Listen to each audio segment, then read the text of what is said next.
Do do do.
Ladies and gentlemen, the goose is loose and tiny bit older.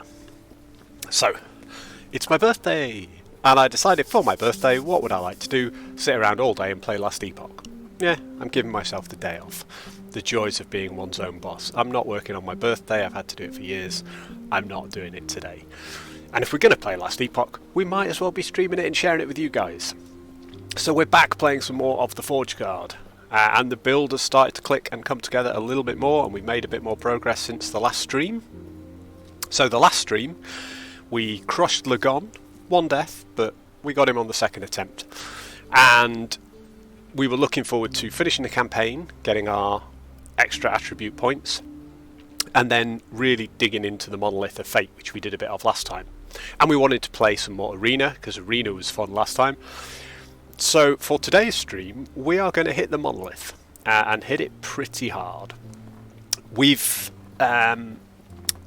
done a few things. I finished the campaign after we finished Lagon. I thought I'd do that off stream because the campaign may change, there may be extra bits added as we get into 1.0 and so on, and I've heard rumours about new cutscenes and all sorts of interesting things, but I've been trying to sort of avoid campaign spoilers for people anyway. We've been clicking through most of the text, apart from doing the voice of Lagon last time, which ruined my voice. So I thought we'll finish the campaign, and I've done a bit of monolith diving, so if we have a quick look at the monoliths, I finished the first one, Fall of the Outcasts, and for that I got the blessing 33% increased gold drop rate. So on these early monoliths you get a choice of 3 blessings, and I think when you're on ascended monoliths, or whatever the level 100 version is, you can choose from 5. And that was the best one for me of the random blessings I got. Now I could repeat that and try and get a different random 3 blessings and switch that blessing. But that now applies to my character regardless of what I'm doing, not just in the monolith but in general. That is one of the blessings I have, and in fact I think I can see it on my character sheet. I can click on blessings and here we go. 33% increased gold drop rate.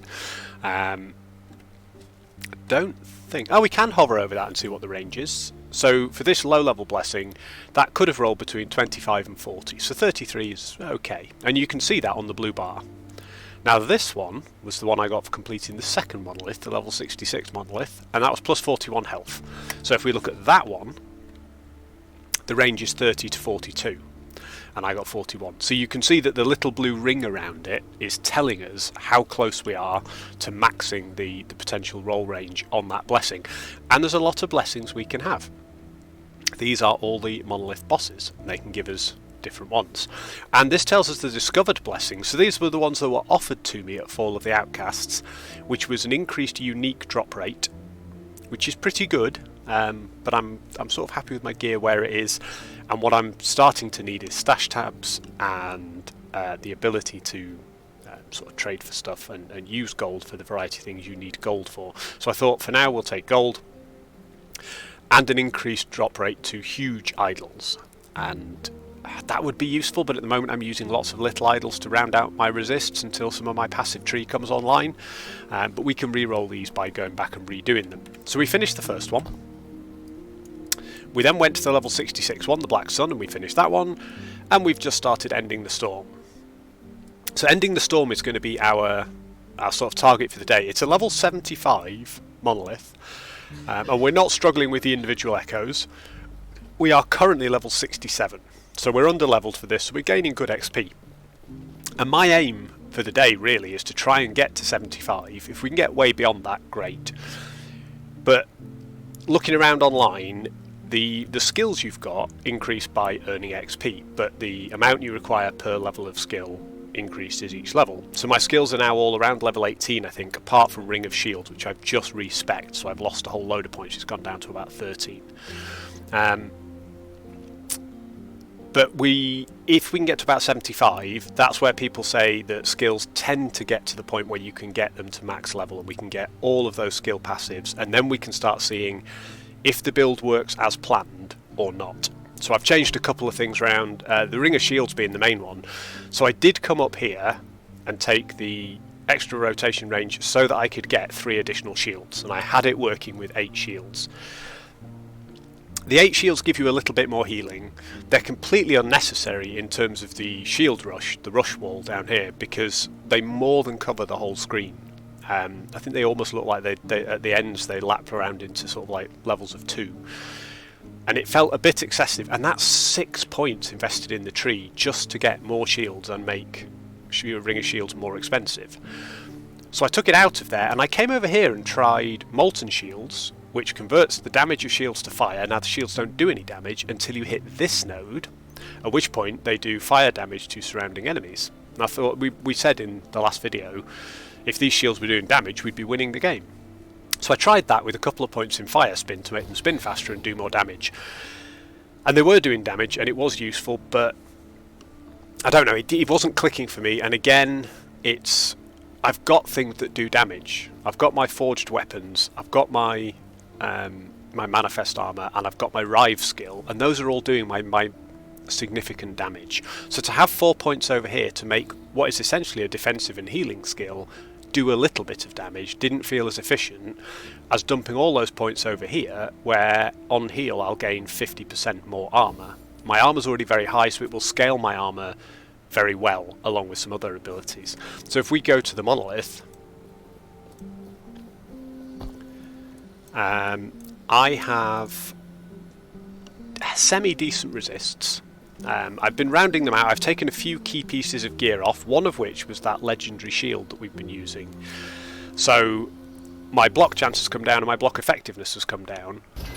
But that's about all that shield was giving me, was those plus resists. It was a good defensive item, but my new shield has the resists that I was needing plus block chance, block effectiveness, and I wanted to sort of step away from the legendary because I was getting a bit reliant on it and see what other shields were dropping I could start to use. So I may go back to it, but we've had a few shield drops that I'm really keen to use that I can't equip yet because they're too high level for me. Because I'm running these level 75 echoes at 67, I'm getting stuff that drops that requires levels above where I am.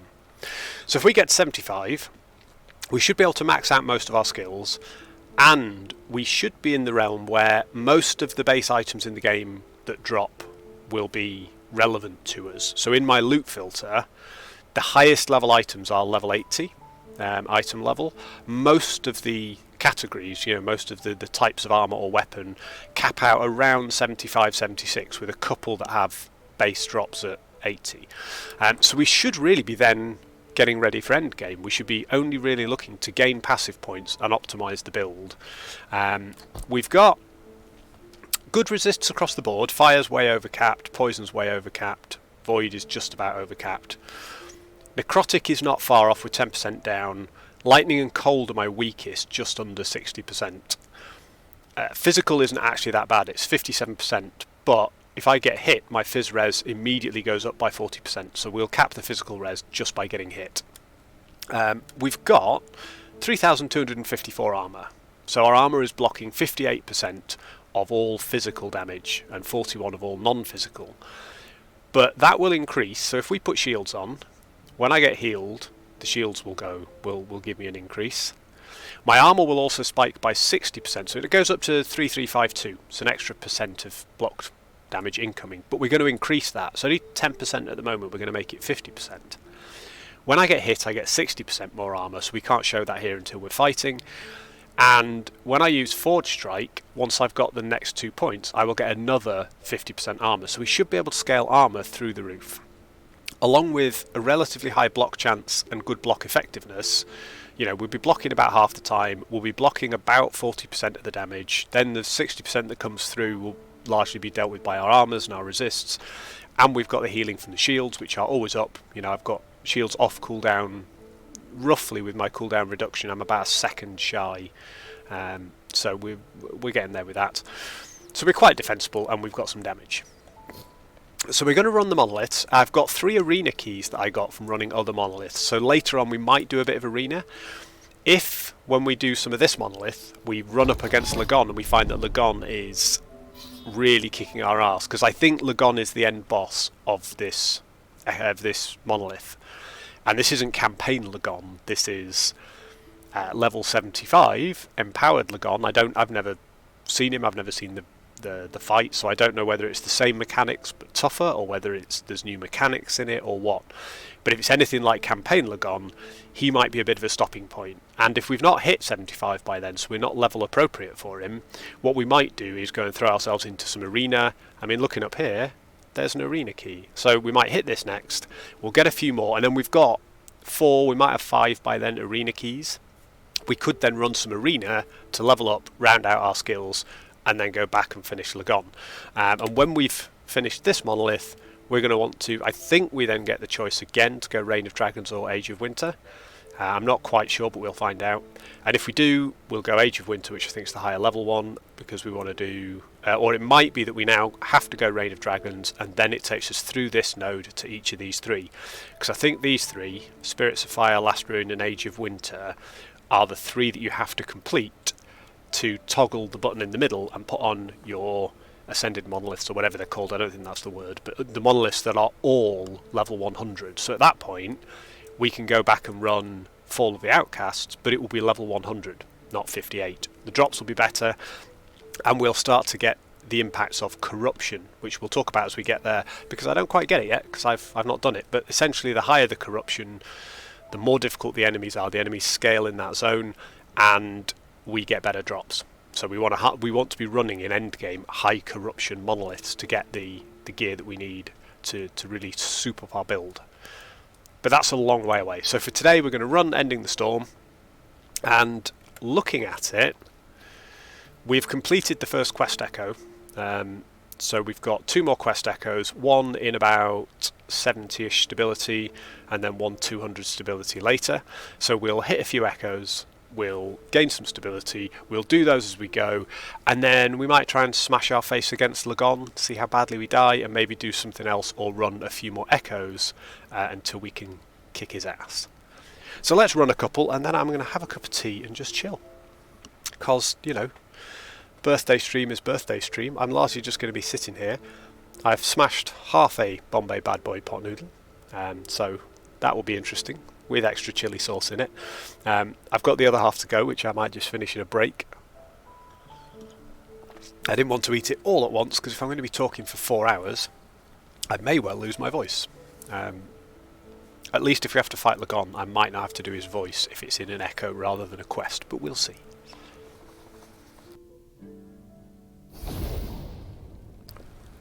Right, summon our Manifest Armour, summon our shields. What have we got to do? Kill enemies to locate Stormthrower Zale.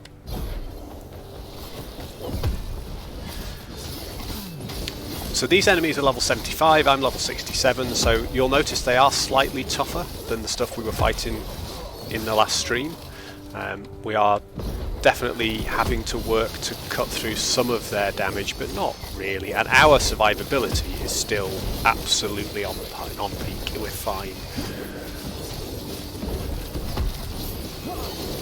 So all I have to remember with this build is to keep the shields up and just keep trying to max out those swords. So we're on 12, we're fine. Right, we found the dude. He's somewhere over here. Look at all these shields. See, that's my extra shields proccing from being damaged. And when I charged then, I had so many shields, it was just obscene. In a second, I'm going to have to move my transparent Twitch overlay, which I am using to get better interaction with chat. So if you send messages now, I should be able to see you. Unlike the last stream, where Jellyfish Gamer was chatting and I was responding to him like 4 hours later. Right, give me just a sec. How do I move that? We'll finish this first, but it does block where my minions are, which I need to be able to see to know when my Manifest Armour has died. Otherwise I'm reliant on seeing in the chaos whether he's there hitting things, and that is not always 100% reliable. Right, let's go find Zale. We don't need to be killing all these dudes. It's just fun to summon swords though. I do just love this build.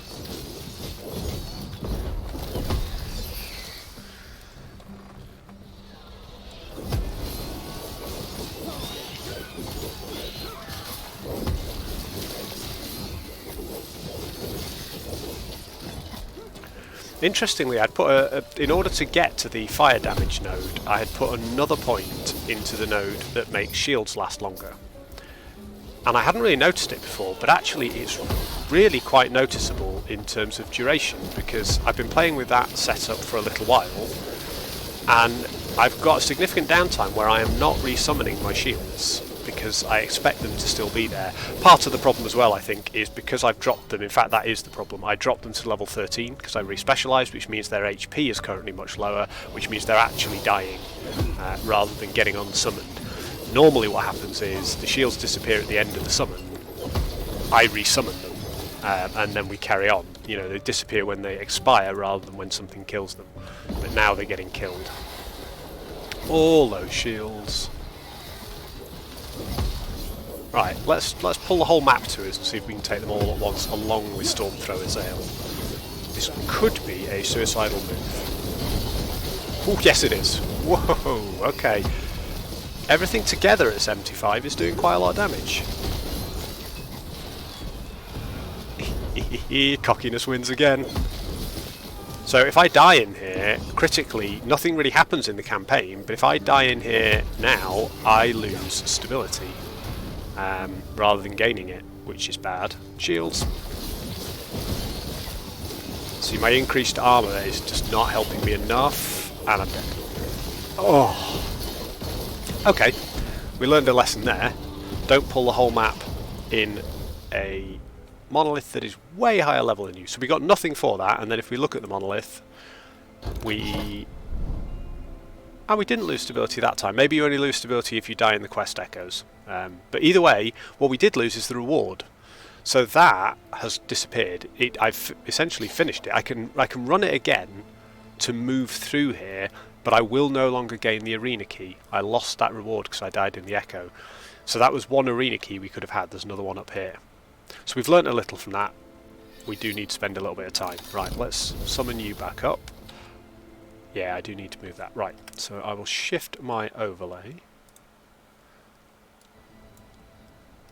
This might just take a little bit of fiddling. Because... No, don't do that. Oh, my machine does not like multiple windows. I'd been all clever with this as well. And I'd got it nice and hidden. But because it's nice and hidden, and because it's completely transparent and I can click through it, I have no way of picking it back up again now.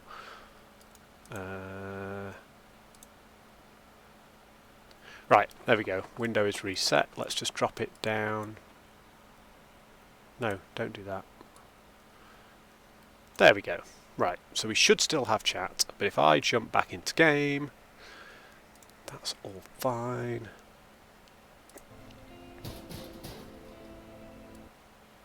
There we go, I can now move it in-game as well, which is great, so we're not going to have to keep tabbing out.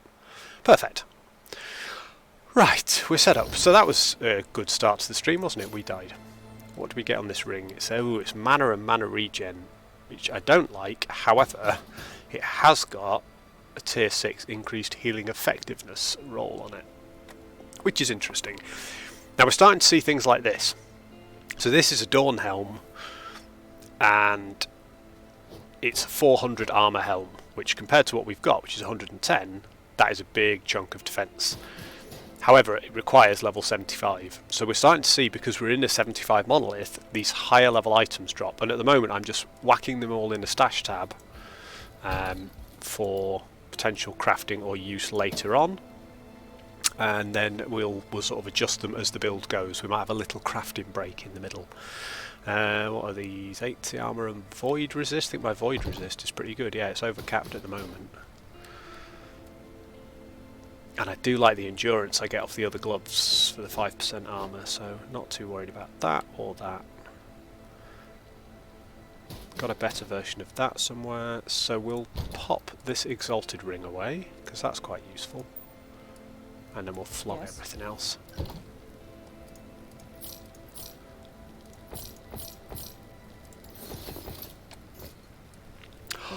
Ah, right. I think it's time we hit the monolith again. So, do we do this one for no rewards, and then we can move on to relics, shards or gold?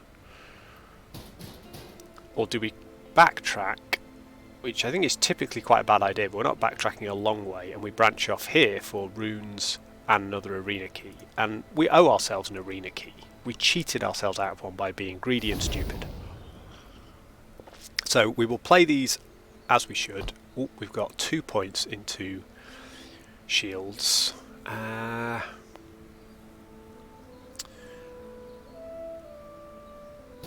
the shields are already going to be better. They've lost a load of health and phys res from that. I'm going to dump both of those into here. I want the armour on heal. So if we summon our shields now, we are going to get those guys coming in, but that's fine. When the shields heal us... Yeah, we're jumping up quite a bit. We were 3,300 armour, we're now 3,500 armour, so we're slowly working our way up. Right, go shields. Oh, I ran into a tree. What do we have to do? Oh look, we have to... Different one but the same objective. We have to kill things until we find Stormthrower Zale. Now Stormthrower Zale kicked our ass last time because we dragged the whole map with him. I'm not particularly worried about him when we're taking it on our own terms. But still, we will get our vengeance on Stormthrower Zale. The game is giving us the opportunity.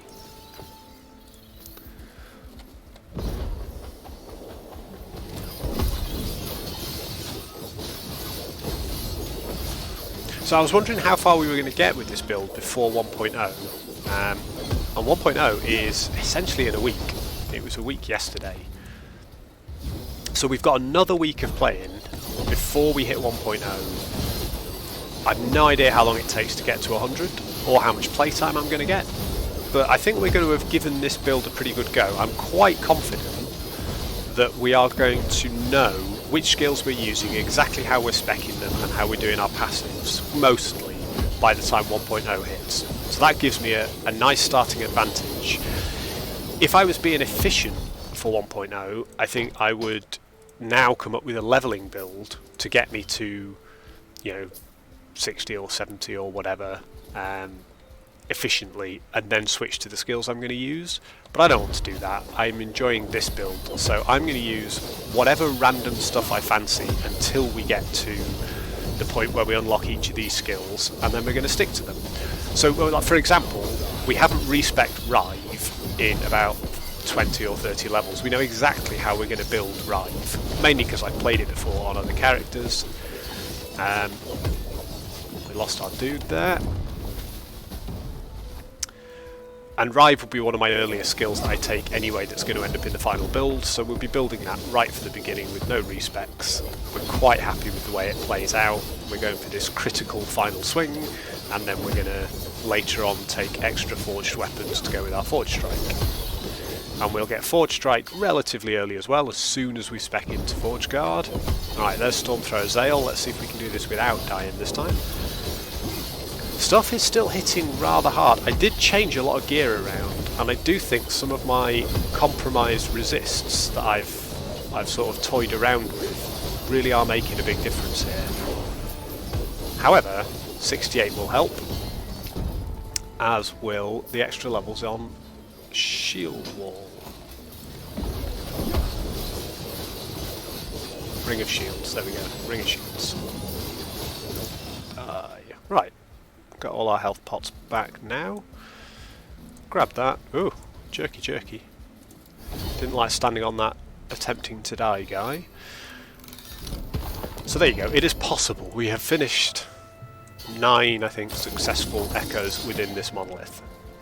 And that's given us some good stuff, including this. So it's an Augury Helm, which is significantly more armour, and it gives cooldown recovery speed and Void Res. Now our Void Res is capped, but what I like about this is we've got a lot of idols that are capping Void Resistance that we could just drop if we had this.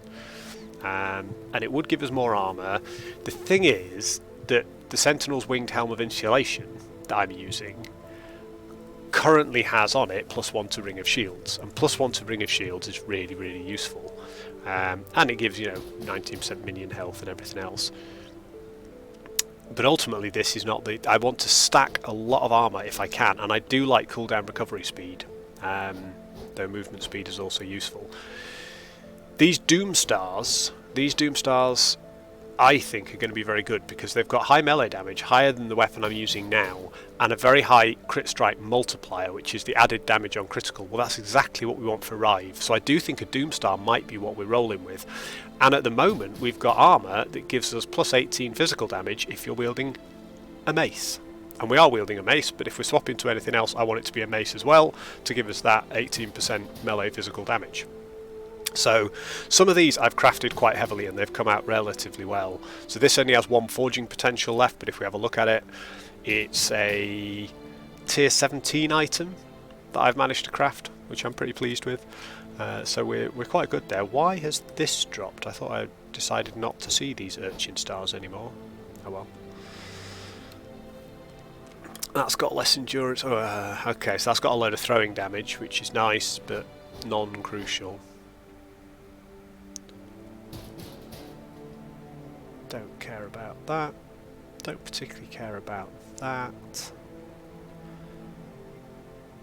The attack speed's slow on these maces, but otherwise they're quite good. I don't want to get too hung up on +1 to Ring of Shields. Also, we could add +1 to Ring of Shields to this, I think, because we've broken down a few of those. So if we did that, and we went here,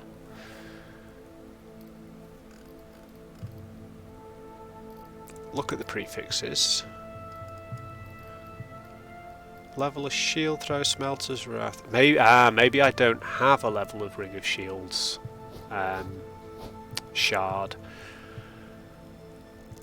So I could try shattering the helmet I've got and hope that it pulls one of those shards randomly, or we could just wait, or we could switch it and we lose a level on Ring of Shields, which at the moment isn't ideal, although we have got another level here. We'd lose 1 point, so essentially we'd put it in here and it would come back out again, and they would then lose a bit of health and survivability and all the rest. I want to get to this armour on heal first and see how effective it is, so we're going to do that first. Silence, dogs! They're not listening to me at all. Right, we'll worry about all that stuff in a few minutes. I don't want to transfer crafting items, I want to do that. Cold damage container, fine. Right, let's go and get this arena key. We're going to get it this time, and then we'll have 4 arena keys at that point. And I do think, looking at how these enemies are hitting us, we're probably going to want to do... Wow. Okay. So, talking of, given how these things are hitting us, we're probably going to want to level up a little bit more before we hit Lagon. We might want to level up a little bit more before we do too much more of... I'm trying to work out what I have absolutely balked in my build, because I ran 8 of these with no problem the other night, and that was 2 deaths. I've not changed anything in my passive tree. We're going to put another point in here because I want the extra elemental res. So elemental resists now are creeping up towards all being above 60. Lightning's dropped again. Oh no, sorry, it was only Apollonis 3, that's fine, that's fine. Oh. Thank you, love. Birthday card arrived. Excellent, I shall open that in a second.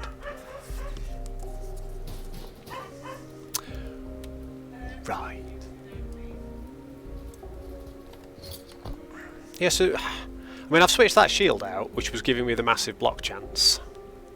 That potentially is a source of defensibility. But I ran 8 of these echoes without that shield, with absolutely no survivability issues.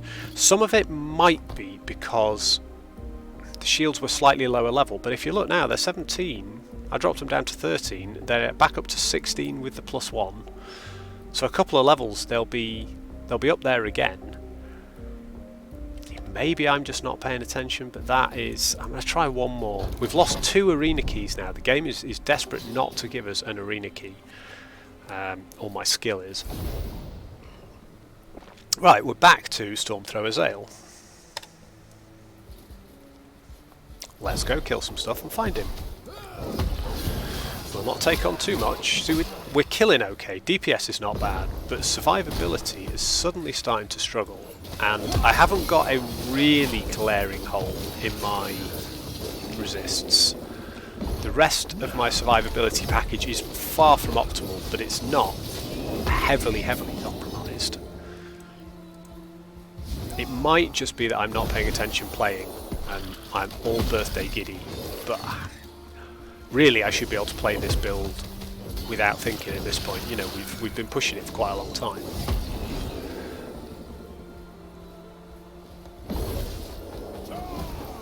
Right, I don't want to do too much charging because we have realised that pulling the entire map until we're level equivalent is just a little bit suicidal.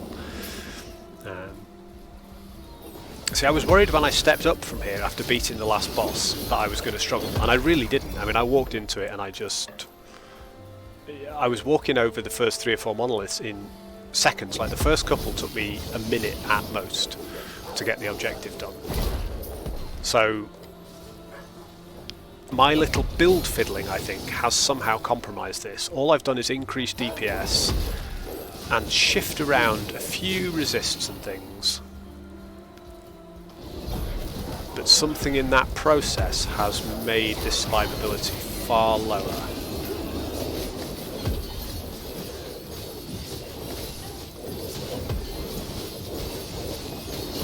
Right, this is an Emerald Assassin, this is not Zale.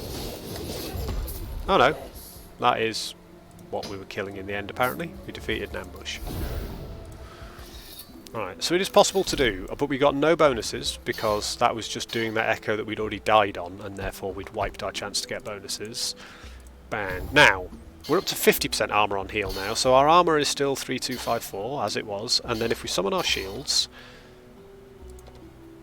and they heal us, we go from 3254, 56% damage reduction, to 3745, 60%. So it's an appreciable chunk, but it will get much better with increased Forge Strike. We're leveling slowly with Forge Strike. I still think we need to be... It'll get there as we do this monolith, but we need to be doing even higher monolith content really. We need to be 75 plus. So we've got a long way to go. What are we now? 68. So another 7 levels to get in the realm of being able to put more points in this, and as soon as we do, we're putting 2 points, the last 2 points into Forge Strike are going to be in Reinforce Armour. Plus, it'll go up to plus 50% armour if I've used Forge Strike in the last 4 seconds. Well, the cooldown on Forge Strike is now 2.7, so I will have always used it within the last 4 seconds whenever we're in fights.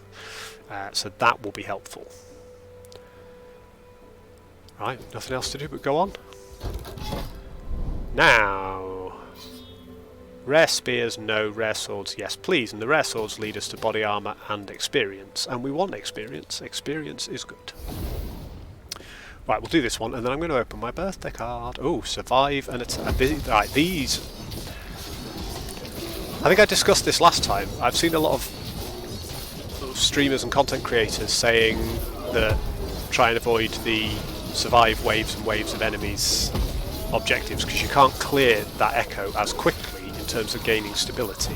But when you're leveling up, I find that these give you so much XP because you are fighting never-ending waves of densely packed mobs without having to move very far. You're just sort of standing here waiting for them to come to you and die. So I always find that this gets me level ups quicker than anything else. We should be going to see what some of these shrines are. There's one down here. Yeah, we'll take 100% crit strike chance, because although we have crit strike chance fixed for Rive, it means that our hammer drops there, our forge strikes, are always crits, and that is basically a one-shot kill on the entire pack, which is hilarious. And that also spawns us a shed load of swords, because we're killing stuff. Although actually it's on hit is the sword spawn. You can tell I overslept this morning and still haven't really woken up very much. But then, you know, that's like top quality streamer life, isn't it? You just sleep, get up, stream all day.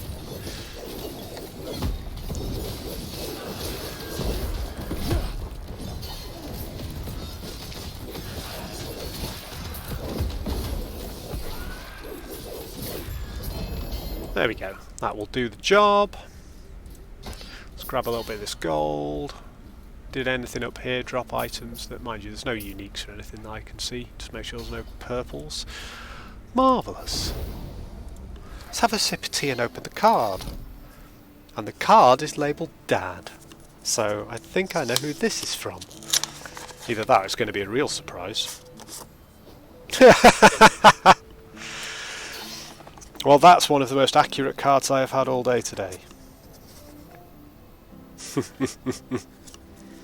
I think we can agree with that. Now the thing is, my stream is delayed back here, so is that showing?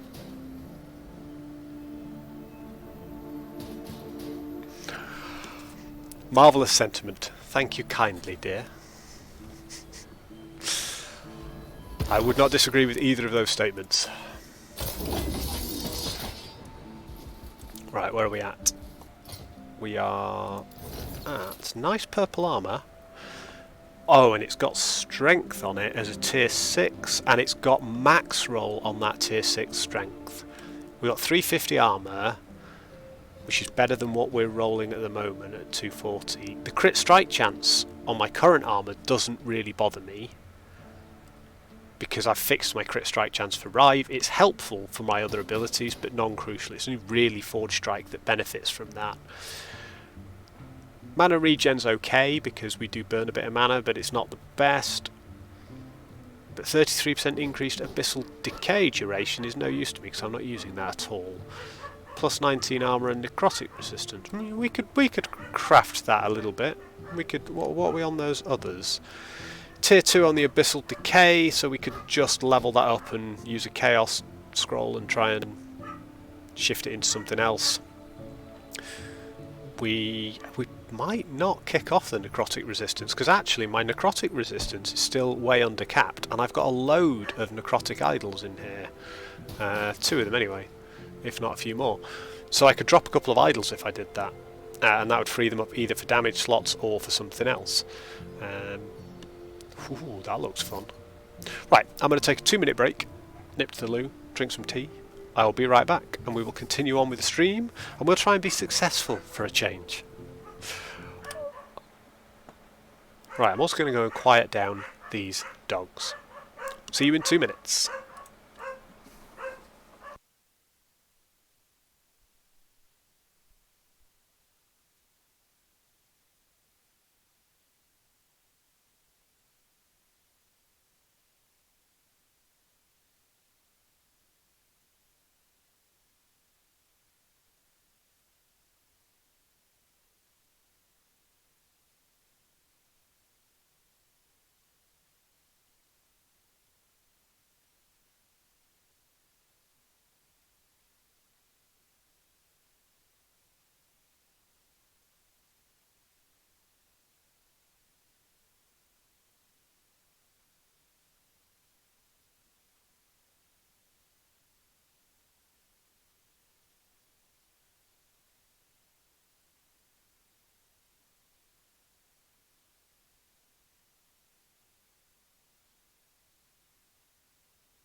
Alrighty.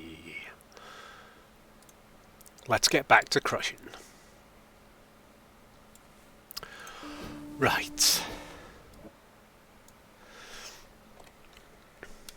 Right, do we need to clear some stuff yet? No we don't, we can run a few more. Also, we've unlocked the Island Battlefield quest echo, so let's do that. See, in this timeline, Lagon is attacked by Rahe and driven to unleash a storm on the coast. Find a way into Lagon's temple in the aftermath of the failed invasion. That just says to me, Lagon is going to be your boss. So, that'll be fun. But we're not there yet. And we're certainly not going to get there if we don't start completing objectives and getting stability. So what we're doing, we are gathering moon fragments for the temple entrance. Now of course this is a quest, so this is not random. This is one of the 2 pre-planned quests before a boss encounter to finish off this monolith. And I can continue to run echoes in this monolith once it's finished and increase the stability again because it will reset.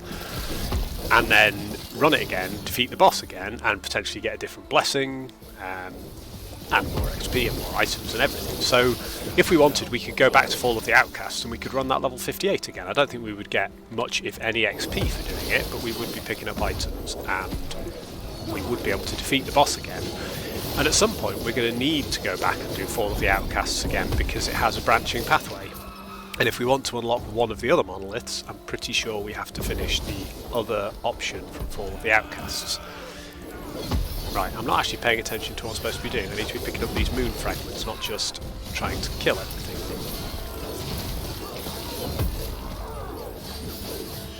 So here's one. You've no chance, sucker. Right, we've got 1 out of 6 moon fragments. I think we probably missed one on the way down here. I think we were getting too excited.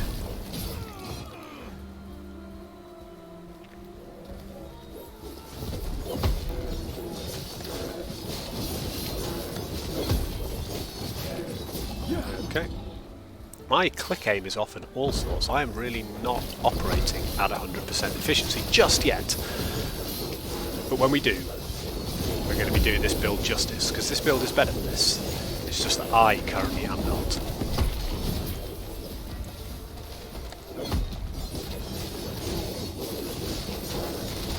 So let's have a quick look at our armour, assuming we've just been hit. Yeah, 6120. So our armour is scaling over 6,000 when we're getting hit. And on top of that, with the shields that's probably a little bit more. And it'll be more again once we start scaling Forge Strike. So I don't know whether there's like a hard cap on armour. I'm assuming it sort of hard caps at 75% like most other things in the game do. So we're probably not too far off finding that hard cap. But it will also be affected by enemies. So we're, you know, over-capping it is maybe not the worst thing in the world if we're fighting enemies higher level than us. And also, enemies with armour shred will start to destroy that resist, so having it overcapped again isn't really the end of the world. So we're just going to keep scaling armour until we feel quite comfortable. And at the moment it doesn't really come at the cost of anything. It's, you know, a few passive points that have other additional benefits to them, and it's a couple of skill points in the skill tree that I just think add to survivability. And survivability, as with all ARPGs really, once you start pushing into the end game, even very early end game like this, survivability within reason overtakes damage output. You know, you can scale everything for damage, but you're going to have to play in a very, very high skilled way. We had a fragment down here on the map and it's not on my map anymore.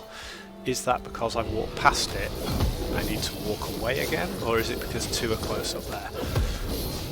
But yeah, it gets to a point where if you don't scale enough survivability, you have to be dodging every single mechanic every single time perfectly to apply that amazing DPS that you've got. Whereas if you can survive and stand in the goo, then your DPS application is better. Within reason, you know, everything's a balancing act, and it depends very much on your specific build, but we try and get everything in equal measure. As long as everything in equal measure includes capping out at 12 swords like this and making them wail on the big guy, he will die quickly.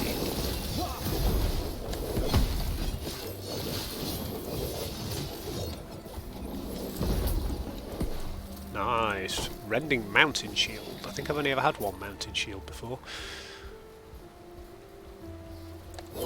So that's the temple entrance. You know, I know this map. I have done the quests up to Lagon. We did them together. We did some of them together. Maybe we did Monolith last time and then just jumped in and I'd already unlocked Temple of Lagon.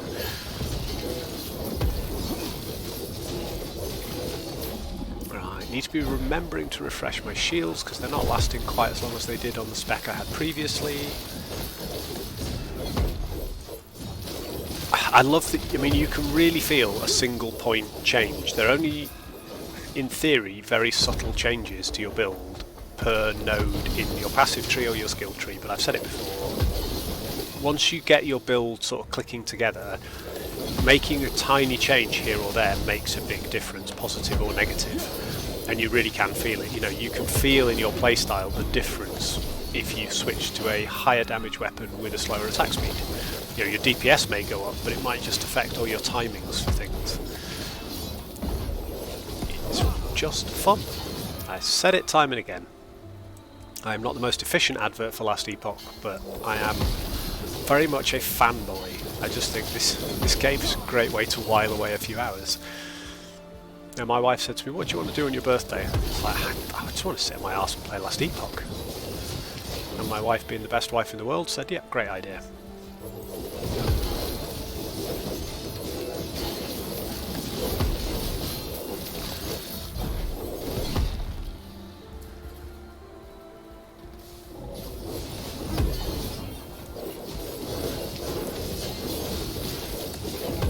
I think a lot of the early deaths were, and again, this isn't an echo, this is one of the quest lines, and I don't know, I feel that up until you get to the boss, the two quest lines tend to be a little bit easier than the individual echoes. I don't know whether they have the modifiers that the echoes have. So the echoes have modifiers, and I don't pay attention to them either, and probably should be now that I'm getting to the point where some of them are killing me. Because a lot of them have modifiers to the enemies that apply for multiple echoes. So if your path goes in a way that stacks up certain types of negative penalties, you might be really hurting yourself. You know, my lightning resist is my lowest resist. If I take two in a row where enemies do plus 20 lightning damage, then maybe I'm going to find myself overwhelmed and destroyed, and maybe that's my fault for not paying attention. So I should start looking at those as well. I never bothered in the lower monoliths because I was just clearing them so fast and so easily. It wasn't even a worry. But I think being under-leveled once you get to sort of 75 plus monoliths, you've just got to be aware. You know, it's not stopping our progress. Look, we're killing stuff. Stuff is dying. And we are not. But, as we've shown earlier, we are perfectly capable of dying, so we perhaps need to pay a bit more attention. Right, we need to go back to the temple entrance. We know where that is. We've been there. And we've also killed most things, although not on this path to it. There we go.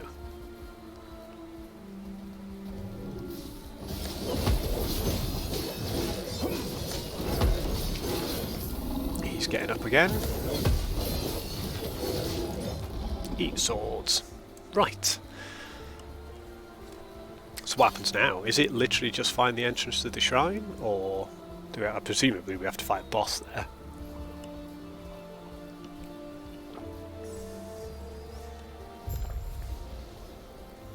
Oh, there she is. Architect Liath.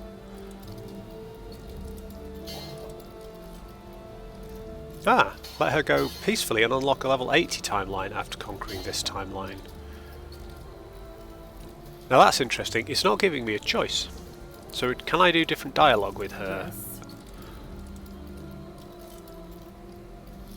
Ah, I see. Ready yourself to fight, unlock the level 85 timeline. So your dialogue choices make a difference here, which is really good. So we'll definitely kill her. I want the level 85 timeline, not the level 81, because we want to be pushing highest content, and we want to be opening up those later ones.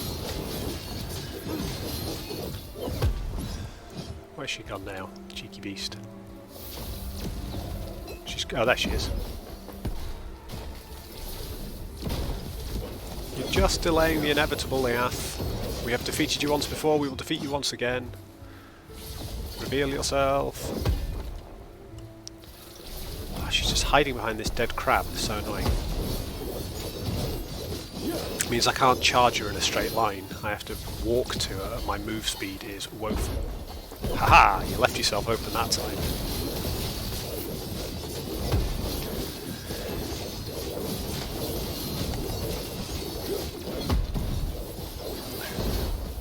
Oh, right, she can shoot through stuff I can't. How annoying.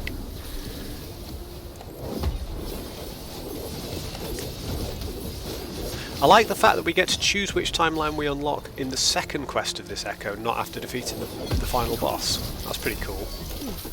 Too heavy. Too heavy. Oh, too heavy. Get rid of that. Grab that. I was trying to protect everyone. Okay, so we've defeated the first two quests of this Echo.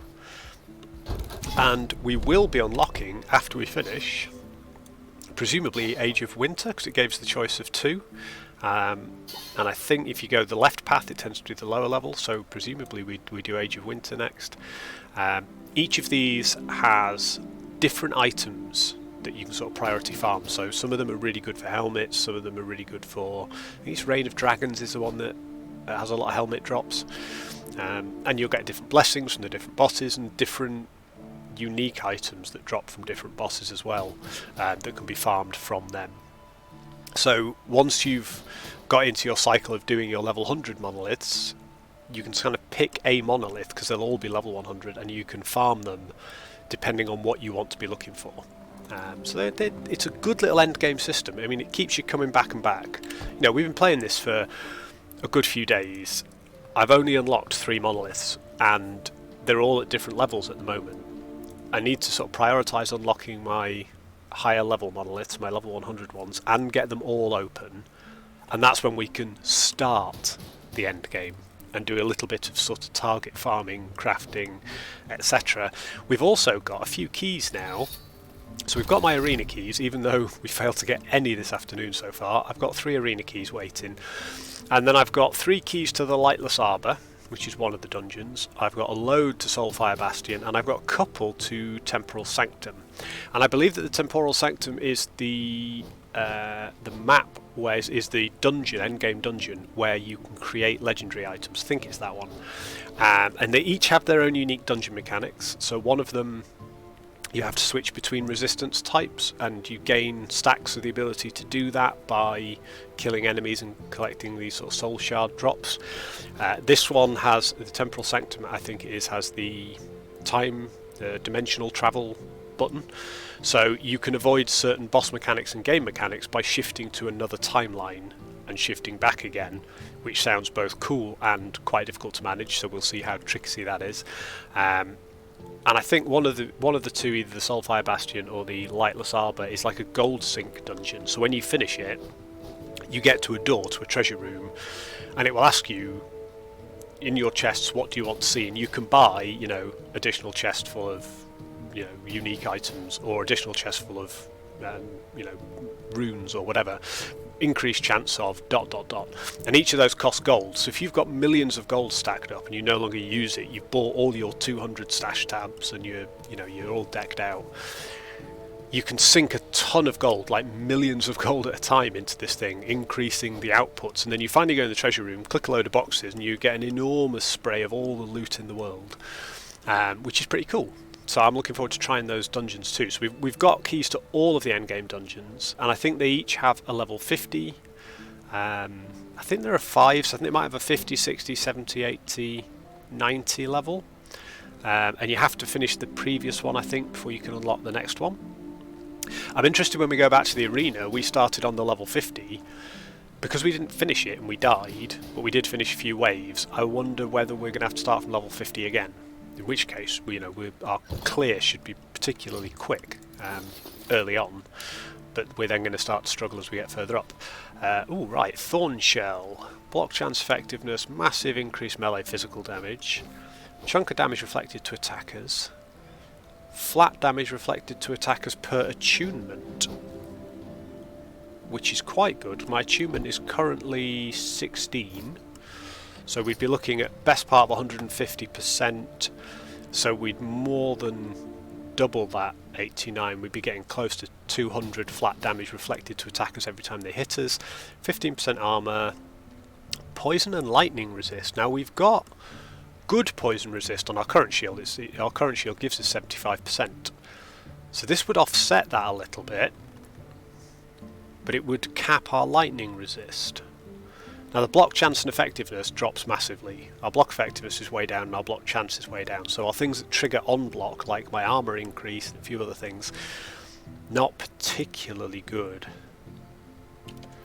Right, I'm not going to toy with these too much. We're surviving at the moment, which, you know, in many cases is all one can ask for. So let's just stack a few things away. That's a cast speed, isn't it? Yes, it is. Aha, right. So these carapace shields, that's what I'm using at the moment. And it's got a tier 6 health gained on block. Not bad. But the block chance is down 4%, so, you know, chance of me gaining that is lower. Mana and throwing damage. Spear. I do like that of purity, that's a level 70, so if we go to class and we go to our 4 crafting window, we'll keep on to that. That I think could go on our current character. The mountain shield, better block chance, better endurance, block effectiveness comes down, as does poison resist, by 55%. Which would nerf our poison resist through the floor. Too much changing of things on those, I think.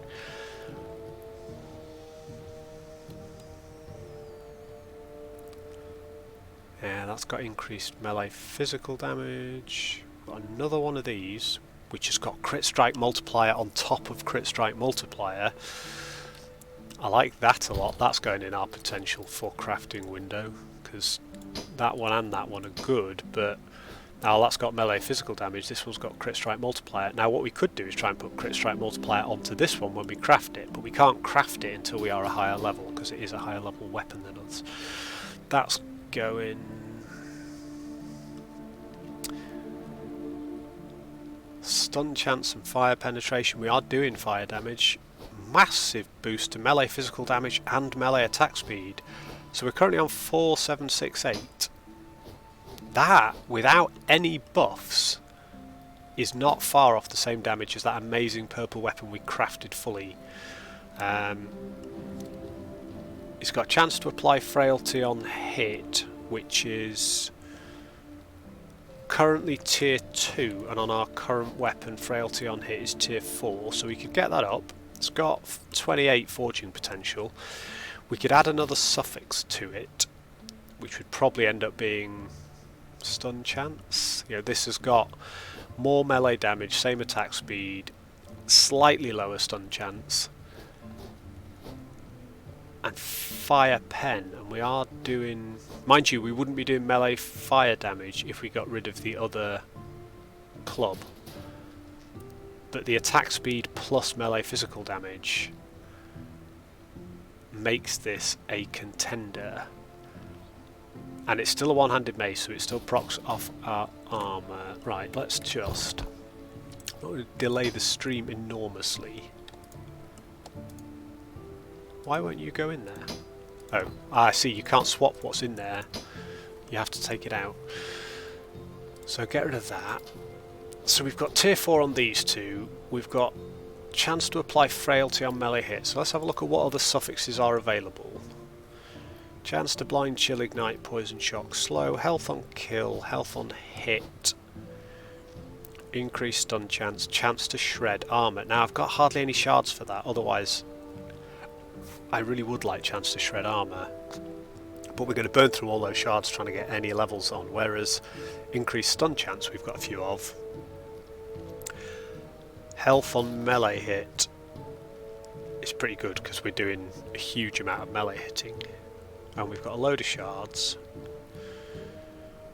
And frailty's not bad because that reduces stuff coming back. So let's just drop some stuff on this, because if we can get lucky and get crits and up the attack speed and the physical damage, we might be able to get this roughly on a par. Mind you, I'm playing around with this. What's the base damage on it? 60.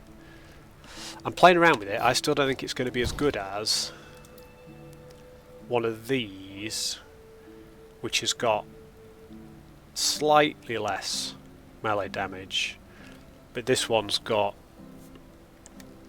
that's only a tier 2, so that'll go up. We've got quite a lot of crit strike multiplier. That's really going to make the damage difference, and it gives us health on hit, chance to blind, which we can replace. Yeah, okay. So we could craft that.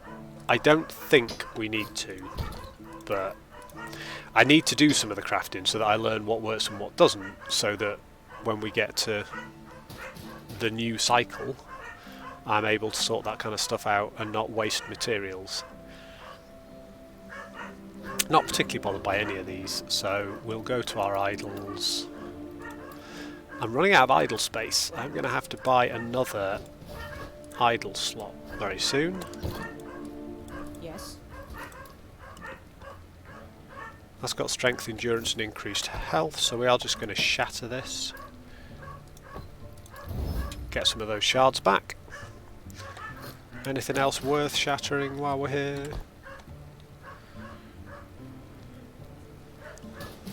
That's not bad. Physical damage is nice. Crit strike chance. No, not too bothered by any of those. That's got strength on it, so a couple of strength shards won't be. And that's definitely going. Right, sell those two. Okay, let us push some more. Ah, my chat window's closed. Curses.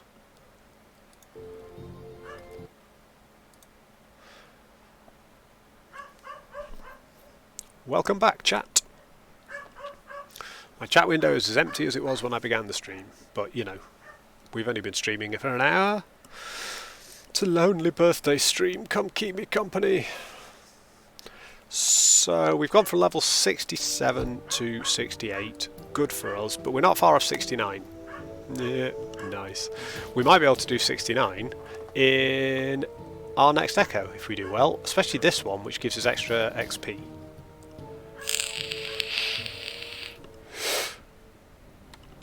So the irony is we're going into the frigid hinterland, and the frigid hinterland... Oh, thank you, love. Frigid hinterland might stop us being 69, which is frigid indeed.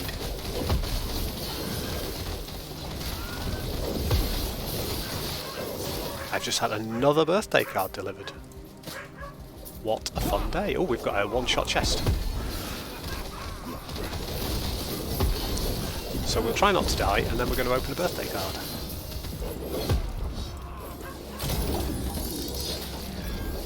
Purple staff. Right, what are we doing? We're killing things until the Wengari Patriarch appears. Fuck the Patriarchy.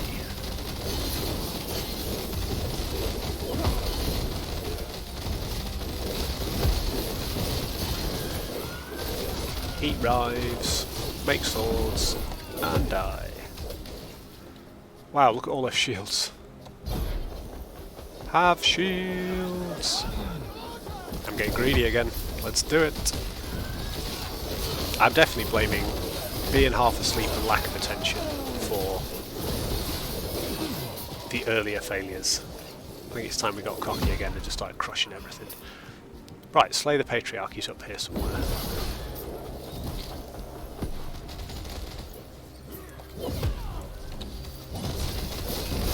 Right, let's kill a load of stuff before we get to the Patriarch, just in case we end up with a scream full of death again.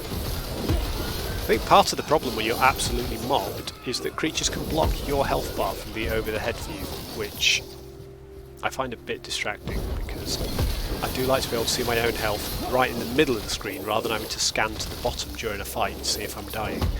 And if it disappears, you can't always reliably tell if you are being killed.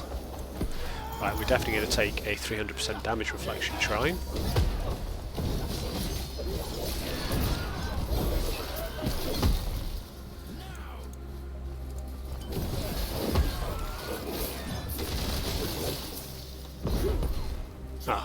We hit a tree. Right, there you go. Oh, we got 69 in the frigid wastelands. There's irony. And we got a Wengari Patriarch here. Let's crush some dudes and try and get us a few more swords. Swords are nearly at max. Swords are at 11. There we go. Max 12 swords. Let's get him dead. Doom.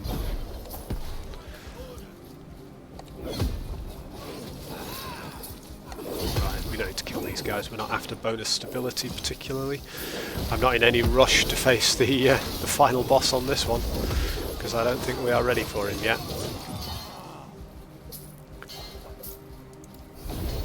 I like that the game has definite, consistent challenges, because until we ran those last few echoes, I was starting to feel pretty invincible in everything I'd done, particularly in the end of the campaign, once you've done Lagon. But we are not invincible. Not at all. Right, another passive point, pop it in there, which unlocks us a Paladin skill, Healing Hand, but we don't need it.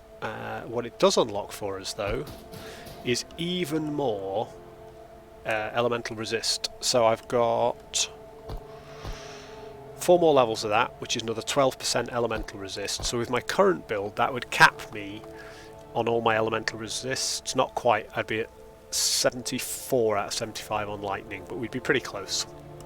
And it reduces my reliance on gear and idols for those elemental resists. We get fire resist in some of our trees, and particularly in our passive tree, so we're always going to be massively overcapped on fire resist, but that's fine. I don't mind being overcapped on it as long as I've not spent any time putting idols and gear together that have a huge amount of fire resist on them. Right, I've got a few of these iron glass shields now. This one is another health gained on block tier 6, but the difference is this one is max in the range and increased melee damage, which is useful. So it's got damage, so block chance and block effectiveness would drop, but block chance would go up. It's not a good block effectiveness roll on this one. It's 496 out of a possible 620. It's got void resist and endurance. Now endurance I do want, because at the moment our endurance is 41%. That's the amount that damage is reduced once we're below our endurance threshold. Our endurance threshold is 267, so when we drop below 267 health, or maybe when we drop below 268, I'm not sure, so I think that's the point where it starts, I will start taking 41% less damage.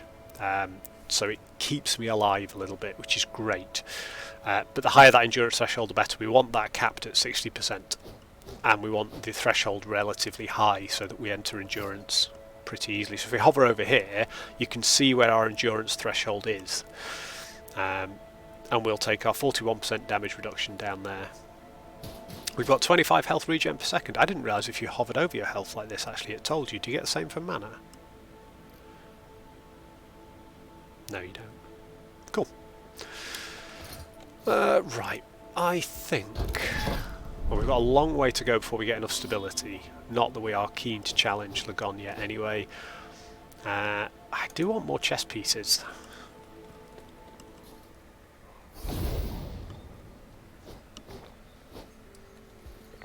Oh, we're challenging waves, I think. Oh no, we just happened to spawn somewhere that had a couple of shrines straight away. Right, we'll take all these idols.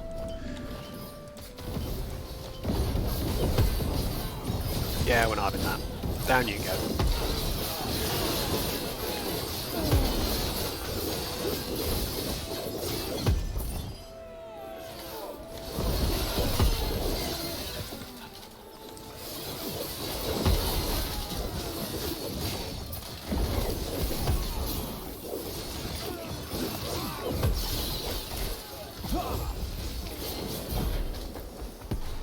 Alright, so we found out where that is. Let's go with the one-shot chest. A couple of cool things from that.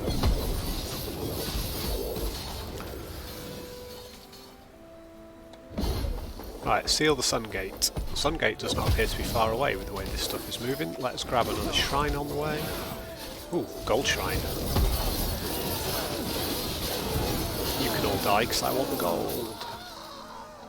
I want gold. We've lost our manifest armor. our Manifest Armour scales with all of our gear.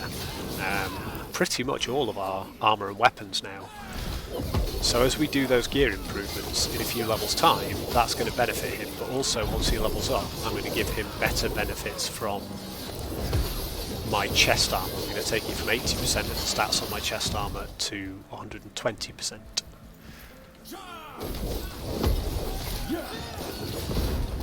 Right, oh, I was hoping that we could sneak past that and nip our way into the...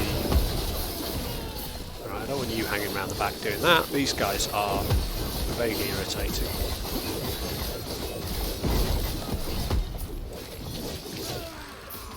Got a load of idols this way around. Might as well grab that shrine on the way, just in case it's a good one. Ah, shards. Always worth grabbing. So we've had idol, shards and gold for the shrines so far in this Echo, which is great. That's the kind of thing I'm going to be very happy to see once 1.0 hits, and I'm playing a cycle character who has no currency whatsoever. That's going to be really useful to pick those things up. Right, here we go. I need to start rushing into stuff. Yeah, you guys can come down here. We're going to fight down this way.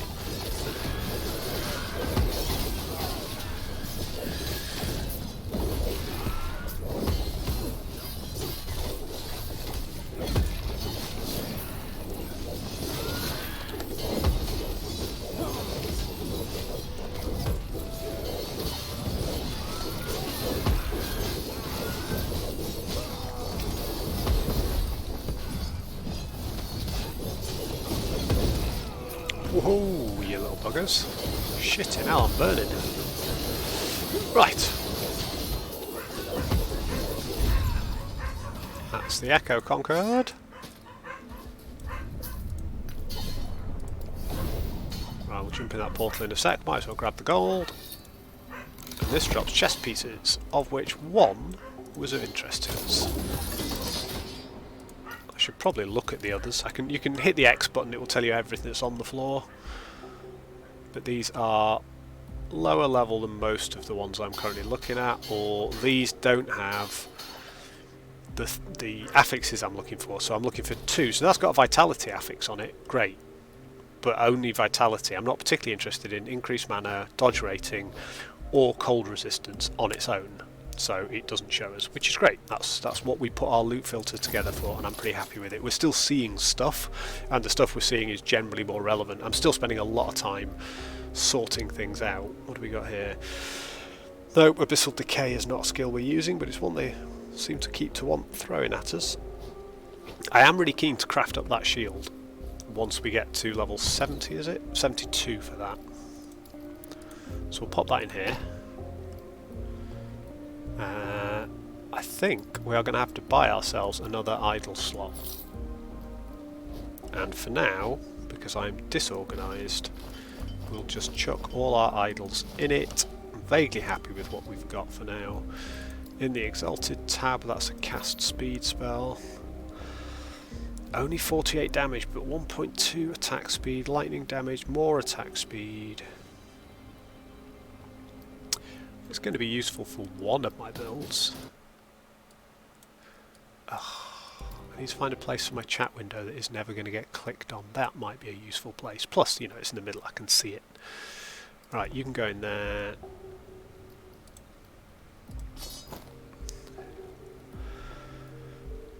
Physical damage up, spell damage up. If it wasn't spell damage, it'd be better. That's...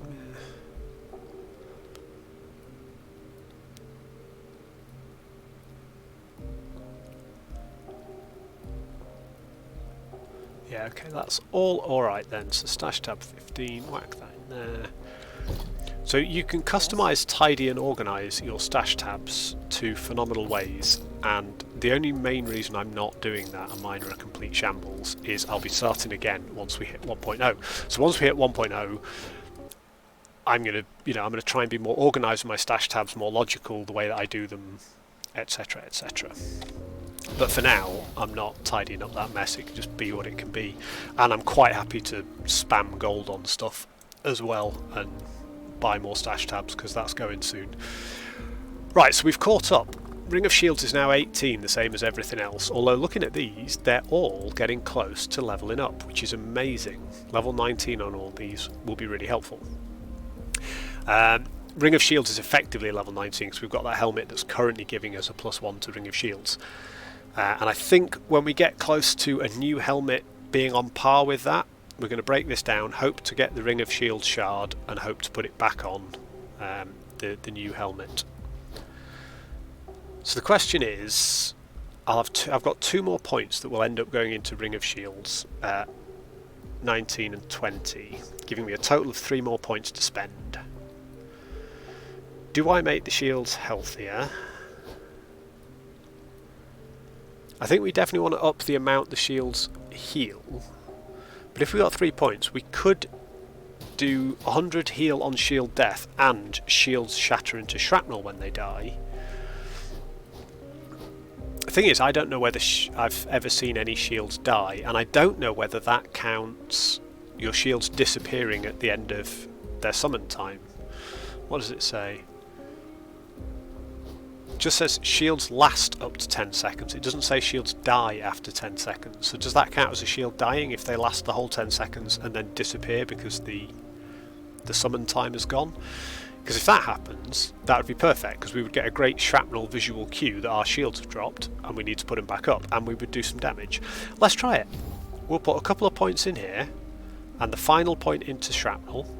We'll see if we ever see any shrapnel going off per shield summon, and if we do, we might even respec again and think about going back and having 8 shields, because 8 exploding shields, or 5 exploding fire shields if we went back up here, could be quite good fun. So we're going to try that. We'll see if we get any shield heals on death. Right, I can't have the chat window there. Let's have the chat window down here. No, because that will cover... I do think up here is probably best. We're just going to have to move it when we need to move it. So where are we at now? We're getting there with stability on this one.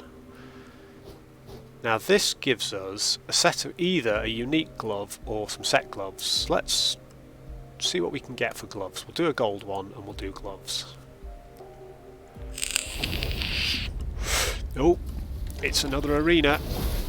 And this particular one has the mechanic where fire spawns in the middle every now and again, and it does quite a lot of damage.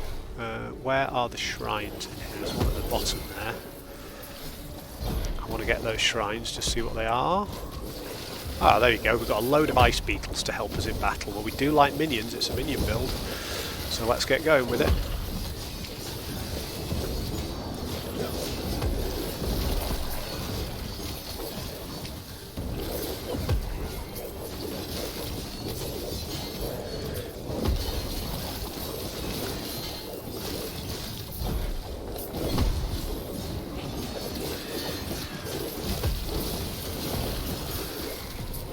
Missing with my forge strikes. I need to be doing that instead. No, they're still going just a little bit. There we go, try that. In terms of summoning swords, I'm hitting my forge strikes a little bit too far past the enemies.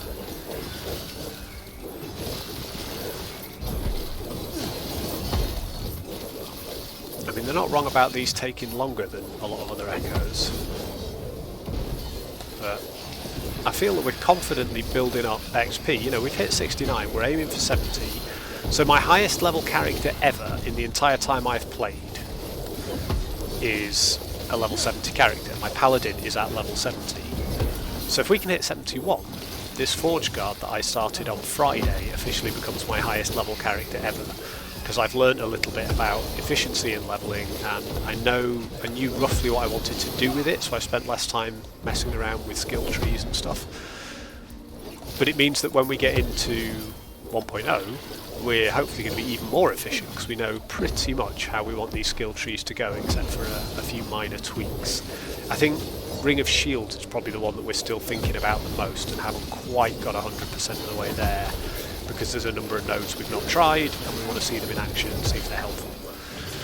But we should be able to level this up quite quickly. You know, I've played relatively intensely. I mean, I've streamed 7 hours of this character, even though some of it was without sound. But if it's taken me whatever today's stream will be. Today's stream we're on about an hour and a half so far, so call it 10 hours for us to hit maybe 72, 73, at which point we're getting close to moving in towards proper end game with full level skills and so on. It's not bad. You know, we can play over the opening weekend and start to level this character up, and then they will have access to the level 100 monoliths, where we can really start grinding out more gold, more resources, you know, filling out our inventory slots and everything else. At which point we'll see whether we get to 100 straight away with this Forge Guard. I'd like to take a character to max level and see what the very end game is like, and what running some of those beefy dungeons are like, and, you know, arena challenges, all those kinds of things. We'll experience all of that. But I am a bit of an altaholic in these games. I like to make new classes. I get new ideas. I see a skill, or I'll watch somebody's video and see something that looks really cool in terms of visuals, and I'll be like, oh, I wonder if we could build something cool around that. And then I'll spend 4 hours on a build planner, and we'll do what we've done with this character, is we'll start with a build planner, and by level 30 we'll scrap most of it, and we'll drop a few skills, and we'll put a few new ones in, and we'll try some new stuff, and we'll generally get to the point where we're happy with it. And we'll do that for a number of things. I don't know what my second character's going to be, but the first one is definitely this Forge Guard. So we're halfway through level 69, which will put us on a par with our Paladin. I think we're probably kicking out slightly better DPS than the Paladin, and we've got more survivability. I'm happier with it, and we've got minions. So all in all, it's a better, more balanced build. Right, I'm going to take a 2-minute break. I will be right back.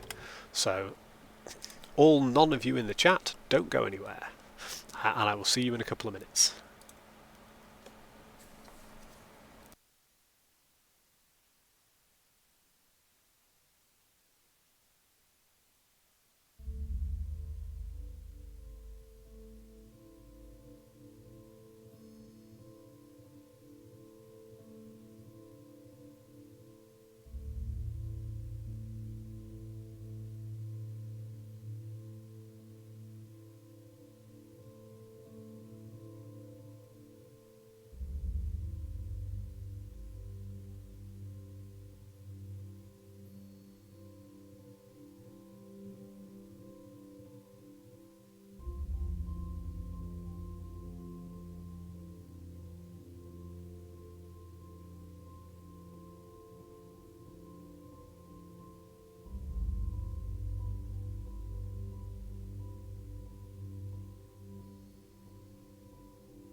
Alrighty.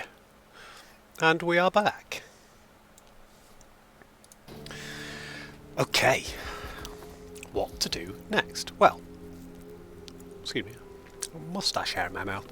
I was just having a quick break and opening some more birthday cards, which was lovely. So, we're going to hit the monolith some more.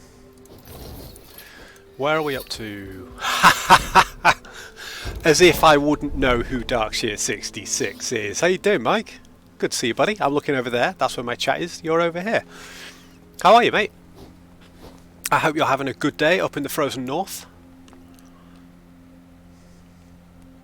Excellent. I like to hear it.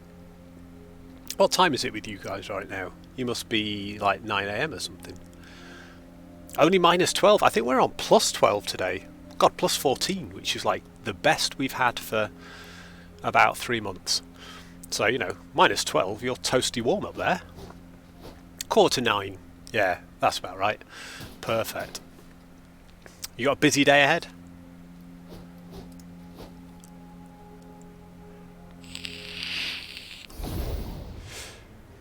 Nice. Best ways to be. Are you doing anything or nothing today with your day off?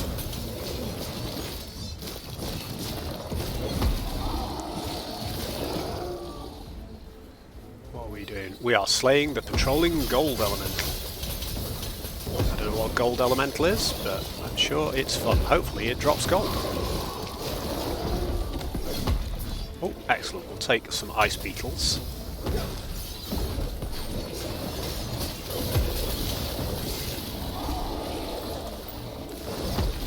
Haha! Nice.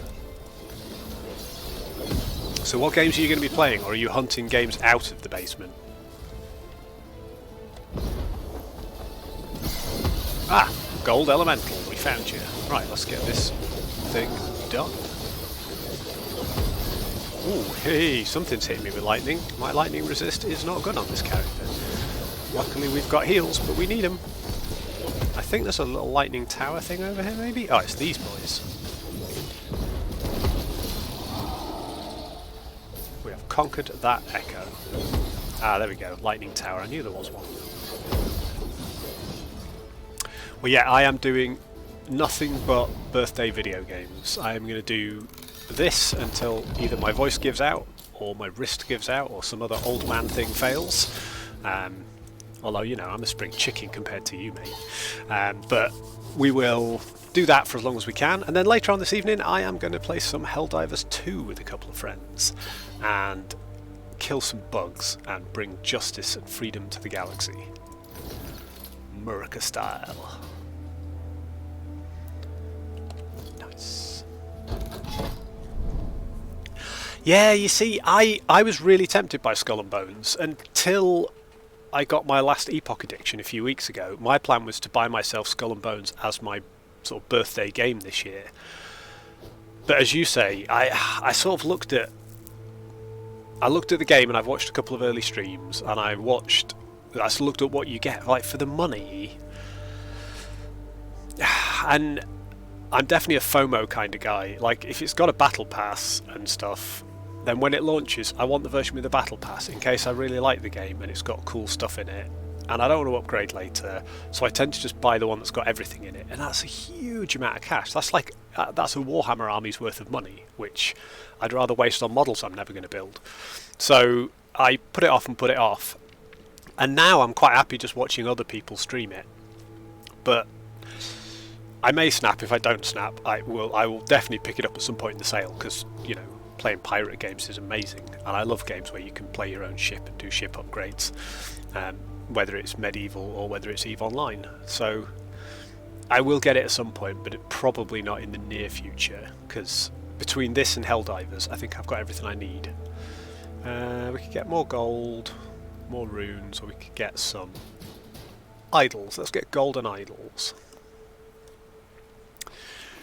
Now, we should be able to hit the boss after this echo, so the question is, do we want to die early to Lagon and see just how difficult it is and how close we can get, or do we want to not bother yet?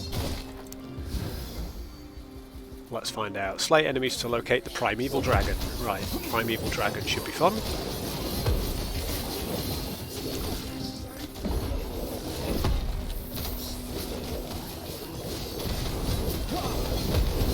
Jesus Christ, we are taking some damage.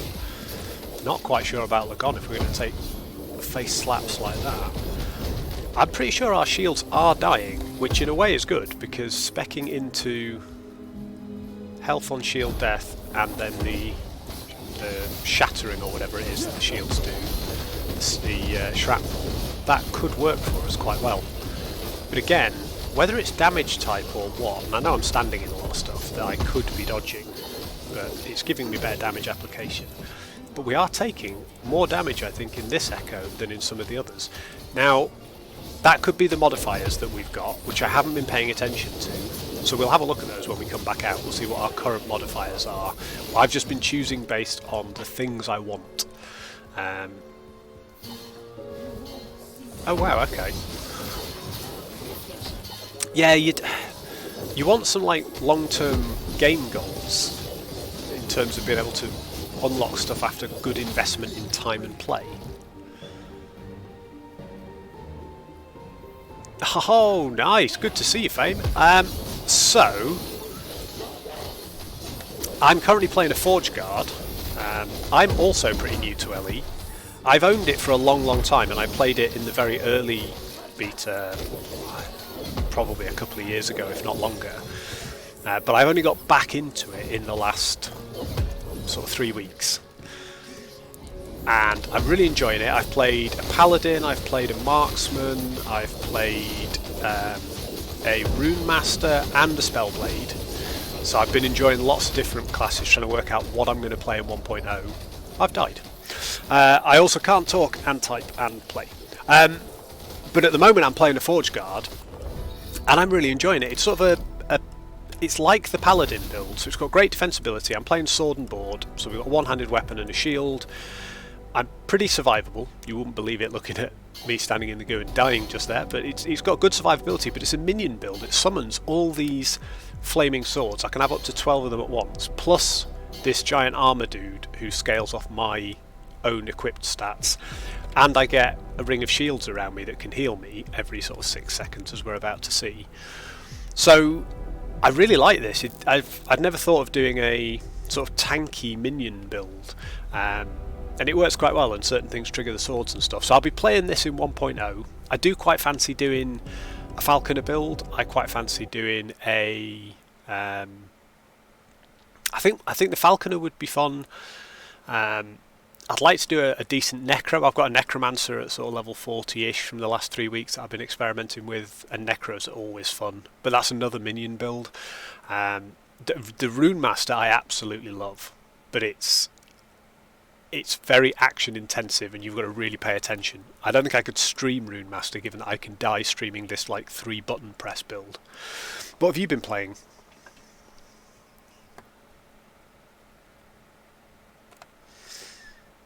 Right, I'm going to pop some points into all these skills as they go up. Right, so that's maxed. We can start capping the third strike damage of Rive. I want even more mana efficiency, which is going to take this to mana 25. I think the returns on mana efficiency, are relatively diminishing, but Shield Rush now costs half the mana it did before. You see, when I went Marksman, I almost regretted not going Blade Dancer, especially my Marksman has got Shift spec'd to drop Acid Flasks and then fire off Shurikens, so I've been speccing Acid Flasks and Shurikens, and it just feels like that would be better as a melee build than it does as a range build. The other problem at the moment, which they will fix in 1.0, is half the Marksman skills don't reliably hit their target. They're known to be bugged, and it's really irritating when you've got this build going on that sort of triggers off procs and hits, and half the time the game just doesn't hit or doesn't find the target, and so the build doesn't quite work. So I fancied a Blade Dancer, and I will be doing one at some point. So you're going to have to let me know how yours goes and what you end up doing with it. Because I think I'm 67 now. No, 69, weren't we? 69. And this build's come together really quite quickly. I've enjoyed it. So we're going with an extra point here to give this 120% stats from my chest piece. I also get 120% from my helmet, 120 from my boots, 120 from my gloves. And we can always adjust these later if we get one really good piece, switch the balances. This is where I'm excited, because we're now going to get 25% armor every time we use Forge Strike. So our armor is currently 3254, blocking 56% of damage. If we hit the shields, every time the shields heal me, that will spike up to, did we say it was about 3637? 3745, so it blocks 60%. But if we do this as well, we were briefly 3991, 62% blocked. So that's nearly 4000 armor before we get hit. And when we get hit, we gain 60% armor. So when we were playing earlier, we had a quick look at it, and we had during fights about 6000 armor, which was massive. It was blocking like 70% of the damage. Should be even bigger now. And at the next point, we'll double that bonus again. So we'll go up. What are we going up by now? So we're going up by about 200, aren't we? We're going from 37 something when they heal to 39, so we're going up by just over 200, so we should get another couple of hundred taking us over that that sort of breach. So it's really going to start getting quite good soon. That's a one-handed axe. It's not a great base weapon. What's this? Scepter. Yeah, okay. Various sort of interesting things. At level 70, which we are pretty close to, we get access to some of the other items in our stash. I still want those idols, so I'm going to finish Willow Marsh, despite the fact we'll now get no rewards for it.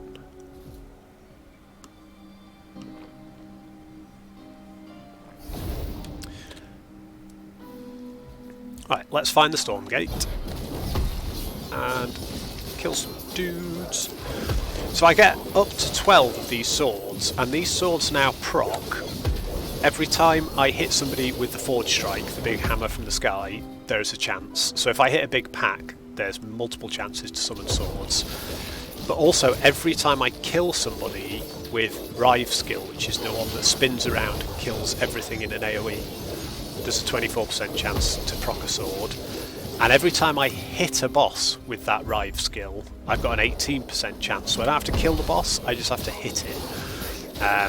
Which means that I get a pretty high uptime on maximum swords. And as you can see, those swords, they just fly off and melt everything. So I'm liking this build a lot. It's having all these little mini minions. I've also got a chance on block, like I'm on double shields at the moment, and they stick out in front of me when I rush, which is great. I've got a 3% chance that when I get hit, I'll spawn the shields without triggering the cooldown on it, which is great.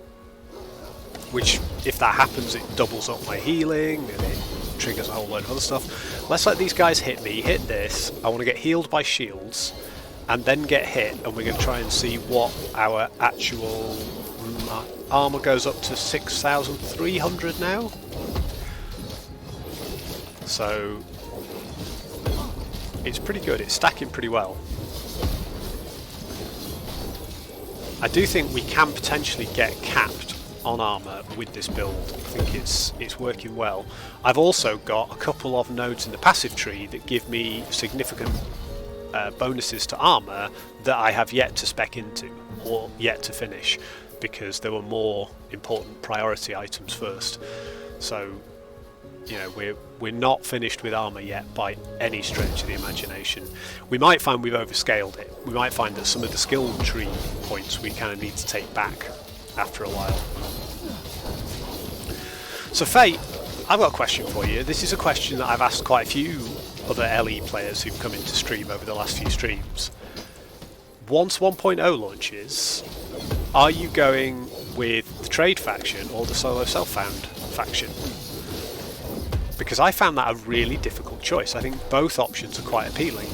I've made my choice now, and I'll talk through it in a few minutes, but I'm interested to know which way you're going to go. Stand down or die.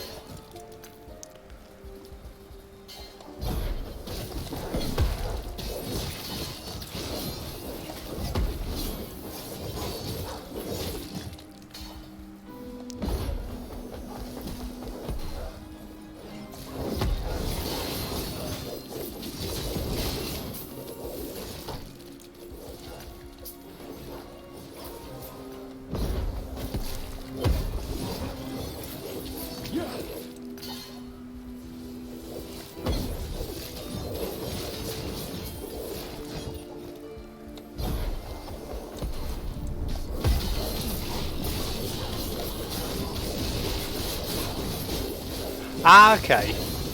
I mean, I think if you carry your current hero into the new season, you'll still get the choice of whether you want to go trade or is it Circle of Fortune, I think it's called, because there's nothing in the new cycle, in cycle 1, that isn't core mechanic. So it doesn't matter whether you play on the new seasonal league or whether you play the sort of new cycle, you'll still have access to all the mechanics. The reason that I'm playing a new cycle is just I'm keen to sort of see how the economy scales, because I've got quite a lot of stuff on this character, gold items and things that are from when I played 2 years ago, and I can't remember how long it took me to earn those. So I sort of want to start with a clean slate, because obviously future cycles are likely to have cycle mechanics and stuff like they do in Path of Exile. So I'm really keen to see how quickly I scale up, get that all right. So I am going to start fresh, but I'm going to start fresh with this character again. Essentially, I'm going to do this build and push it forwards now I know how it works. But yeah, you should still get the choice as to whether you want to go Circle of Fortune or the Trade Guild. And I'm going to go Circle of Fortune. And I talked about this in one of my other streams, but I really want to try trade. And you can do different with different characters. So my first character is going to be Circle of Fortune. I will do a trade character. And I'm keen to try trade. I've never really traded in anything like PoE or Diablo 4, particularly D4 because it's too difficult and you have to be on other people's websites. Path of Exile, trading is more sort of in-baked into the game, but I play quite a bit on console as well as on PC, and it's not quite as easy on console, it's different. And on PC, it's like everything else in Path of Exile, it all feels very overwhelming and confusing. I think the trade is much simpler here, and I really like, and I know some people don't like this as a feature, I think it's a brilliant feature, is once you've bought an item through trade, you can't resell it. Because it stops MMO style auction houses where people sit all day and play the auction house by buying everything up and undercutting people by a little bit and then buying everything up and relisting it and not playing the game, just playing the auction house to make money. It stops that, but it lets you buy the one item you need for your build that you haven't been able to find off your own back or craft. So it doesn't block your progress, it gives you an opportunity to keep going, but it encourages you to play the game, not play the trade house and play the auction markets. But it's an economy choice. So when the new game launches, when it hits 1.0 and you get to I have to remind myself now, whereabouts is it? It's after you get to, it's Divine Era, isn't it?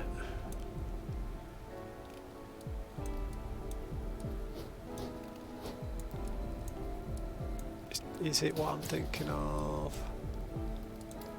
Or is it Ancient? I can never remember. No, it's not. You'd think I'd have learned the map by now. I've played through this so many times. It's not Majelka though, is it? It's definitely not in the Ruined Era. Well, when you get to the big snaky city towards the end of the campaign, that is when you can choose, I think, or it might be Majelka, I don't know. But I thought it was when you got to, and I really can't remember the name of it. Anyway, you'll get to a certain point in the campaign. Right, so this is how the options will work. You'll get to a certain point in the campaign and you'll get to join one of two factions. And one is a trade faction, and that allows you to trade with other players. They announced this, it was quite recently, so it's something that only got announced at the start of the year. And if you go trade faction, you'll earn rep with that faction the more you play the game, and you get rep for killing monsters and playing the game and making XP basically. So you don't need to do anything special, but you'll have to align with one of those two factions, the Traders Guild, Merchants Guild, or whatever it is, or the Circle of Fortune. Merchants Guild, as you level up in the Merchants Guild, you unlock the ability to sell better and better items. So you might start being able to sell a certain small range of items, and then you'll level up a little bit and you'll be able to sell unique items or exalted items or whatever they are. And then you can list your stuff for sale on the auction house. If you don't want it, you can list it, Listing it costs you some of the faction currency, which again you earn just by playing and by doing things like trades. That earns you rep as well. And you'll be able to trade with other players, and you'll be able to buy things from the auction house, which players in the Circle of Fortune won't. And the reason I'm playing Circle of Fortune is, even though I want to try trade, I think the mechanics they've put on the Circle of Fortune are brilliant. So to balance it out, some people choose to trade in these types of games, some people don't. And typically those that choose to trade have an advantage because they can select from gear that other people have found and choose the perfect piece for them. They essentially have a wider range of gear to choose from because it's not just the stuff they're picking up themselves. So the way that 11th Hour Games, who make Last Epoch, talked about it was they could either balance two different games, and they could have, solo self-found servers where you couldn't trade and trade servers where you could, and balance two economies. In this way, you either go trade and you buy the stuff you want and sell the stuff you don't want, or you go Circle of Fortune, and that increases your drop rates as a solo player. But it's not just, well, you'll get better drops, and you can't trade those drops because you're not part of the trade league. And if you can switch between the two, so like everything else in Last Epoch, you don't have to stress about making a bad choice, because you can change and you won't lose levels, but you can only equip items that are tagged with your faction that you've got the right faction level for. So if you go Trade League and you get to level 100, everything you're wearing will be Trade League tagged, meaning you can trade it, but if you switch to the Circle of Fortune, you can't then equip it. You'd have to get whole new armour. If you go the other way, you can't trade the items you pick up as Circle of Fortune. So you can't, for example, go all the way up in Circle of Fortune, find some amazing items all on your own, then switch to Trade League and sell them, because it breaks the system. They're tagged as Circle of Fortune and can't be traded. Really, really quite elegant. What I like about the Circle of Fortune, the solo self-found, first of all, I'm mostly a solo player anyway, and I like finding my own cool drops on the floor. But the way it's going to work is you use telescopes in their headquarters to look at different constellations, and you pay faction currency to sort of open up those constellations, which will give you percentage increases to finding certain kinds of drops. And you can buy things like new lenses for your telescope that will they'll modify certain things. So for example, they might say this one is plus 20% to find rare helms, and you can put a lens in that says don't require an arena objective, and it will generate a prophecy, and the prophecy will be a little mini quest: go and kill X and you will get one of these things. So you might look for prophecies for rare helmets because you're missing a good helmet, and it might say kill 20 of these creatures or go and kill this creature. It might be that it says go and do 5 rounds in the arena, and you don't want to play arena, so you can buy a lens that gets rid of the option for that prophecy to appear as requiring the arena in order to do it. So there's some really clever, subtle ways to give yourself little farming opportunities to find the things you want to find in all different content in the game, and I'm really looking forward to seeing how that plays out. So I'll be playing that one first, and I expected most people to go Trade League, because if you watch sort of big action RPG streamers in other games, so if you watch lots of sort of big Path of Exile streamers like Cizaran and Rax and all those guys, they all tend to be trading, and they'll do lots of YouTube shorts about this perfect trade they made and so on, and there'll be a lot of those guys coming over to play a lot of LE. They've been involved in the development of some of it. They're heavily invested in Last Epoch, and I think there's going to be a lot of sort of momentum around Last Epoch once we hit 1.0 next week. I figured everybody would sort of be following suit on that, and that the ARPG community was very trade heavy. But when 11th Hour Games looked at it, part of the reason that they did this system is they polled all the player base and said, what would you rather do? Would you rather trade or be solo self-found? And they found the split was almost exactly 50-50. And most of the people I've spoken to on my stream who I've asked this question to have said, we're going to go with the solo self-found. So I want to try that first because I think it's got the more in-depth mechanics, and I want to see how they work and how they're balanced. But I will make a character who goes Trade League because I also want to try that. Yeah. Yeah, I'm exactly the same when it comes to farming currencies and stuff. Yeah. I prefer farming to trading because for me, the thrill of a game like this is you're running around killing stuff and suddenly something drops and you pick it up, you grab everything on the floor, you carry on, and then when you get back home and you sort of hit your button, open up your menu, you're hovering over everything going, yeah, and then suddenly something jumps out at you and you're like, oh my god, that is amazing for this build. And you put it on and you gain like 1,000 DPS or something immediately. That to me is the thrill of this game, and it's what keeps you wanting to do a little bit more and a little bit more. And speaking of which, we're going to do a little bit more. We're going to hit this one for idols, and then we're going to go up here and try and do a beacon, because this one should get us level 70. And once we hit level 70, we should be able to... Oh, we're defeating 14 waves of enemies. It's definitely going to get us level 70.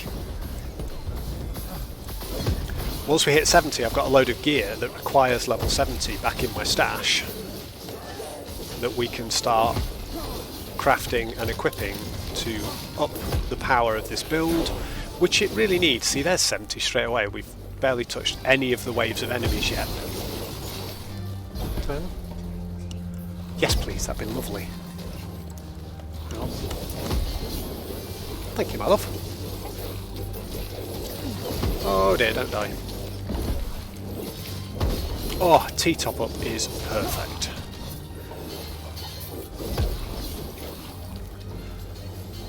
See, that is living the birthday dream, is when you can chill out and play whatever you want to play, stream some games, and your wife will even come in and make you fresh cups of tea. It's top quality wifing. It's what keeps this channel fueled.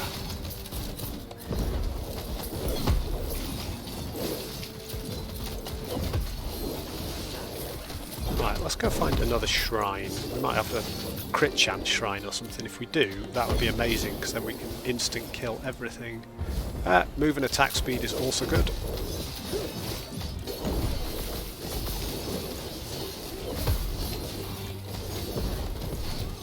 Stand down or die.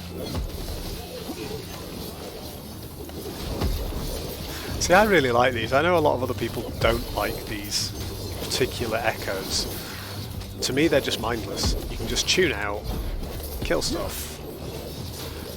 I tend to like the mindless actions in these games where at the end of it you've got a load more stuff and you become a bit more powerful.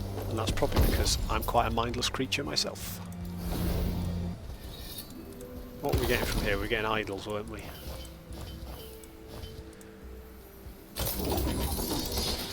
Ooh, I think we're going to run out of space here. No, we're good.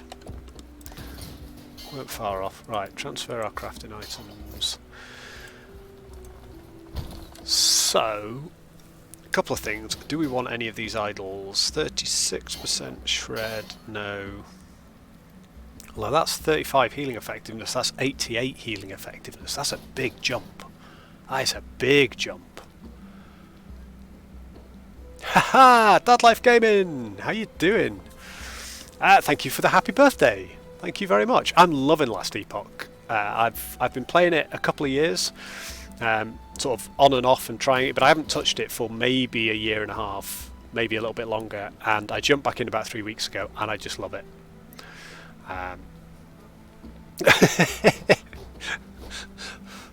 Yeah, I know, the last 7 years do seem to have been very, very long, Dark. I'm sure we were young men when we were last hanging out. Oh, you see, this week is the week of birthdays. I was watching another LE streamer just a couple of days ago. It was his birthday yesterday, mine today, my mum's was on Tuesday. I've got a couple of mates who are coming up in the next couple of days. It is, yes, that is GW spray paint behind me. I do an awful lot of GW model building and making, and have done since I was 11, so, 33 years now. And Darkshire, who is in the chat, will know this well, because not only is he a 40k gaming buddy of mine from across the pond in Canada, who I have done some gaming with in person, but he is also a GW employee. So, watch what you've got to say about the mighty G-dubs.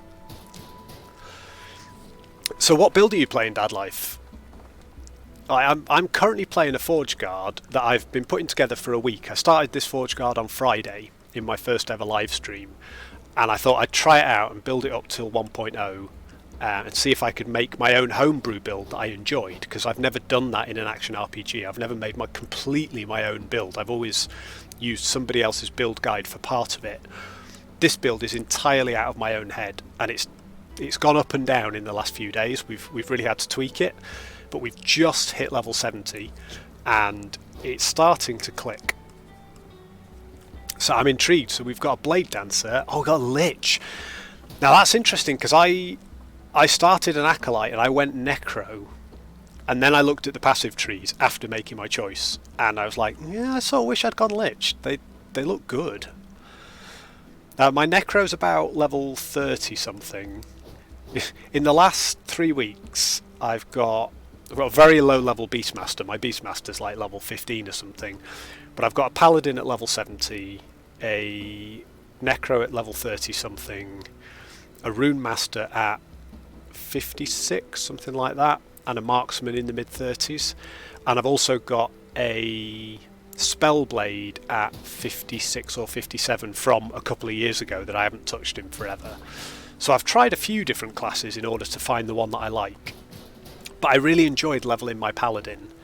The highest level I've ever had is level 70 on my Paladin, and then since then I've been trying other builds. And this one's just hit 70, so it's about to be my highest. Oh, thank you so much, love. Oh, literally top quality, best wifing, thank you. Snacks and tea. Just the very best. So it's fascinating. So in chat, well, I'm playing a Forge Guard, you're playing a Lich, Faye's playing a, what are they called? Thingy Blade, the twin blade rogue dudes, I should know the name. How far from Nottingham am I? I'm probably about an hour and a half, 2 hours.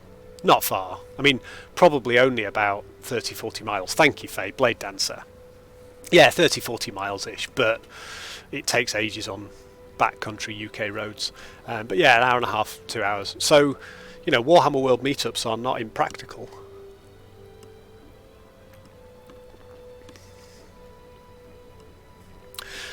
Yeah, we've got a really interesting mix here. I know lots of people, when 1.0 comes out, who have played LE for a long time. Lots of people who've sort of been playing for years while it's been in beta are looking forward to playing Falconer and Warlock, because those are the new masteries, the next ones since Rune Master. So I think we'll see a lot of those around. But I've not yet played a single class in this game that I didn't really enjoy or didn't feel I could turn into something fun. Ooh, nice. Whenabouts in October, Dark? I'm away at the start of October. We're up to Skye for 2 weeks. But if I'm around, I will definitely pop over, because it'd be great to see you, mate. It has been years. Oh, crunchy snacks are the best for a stream. Lucky you lot.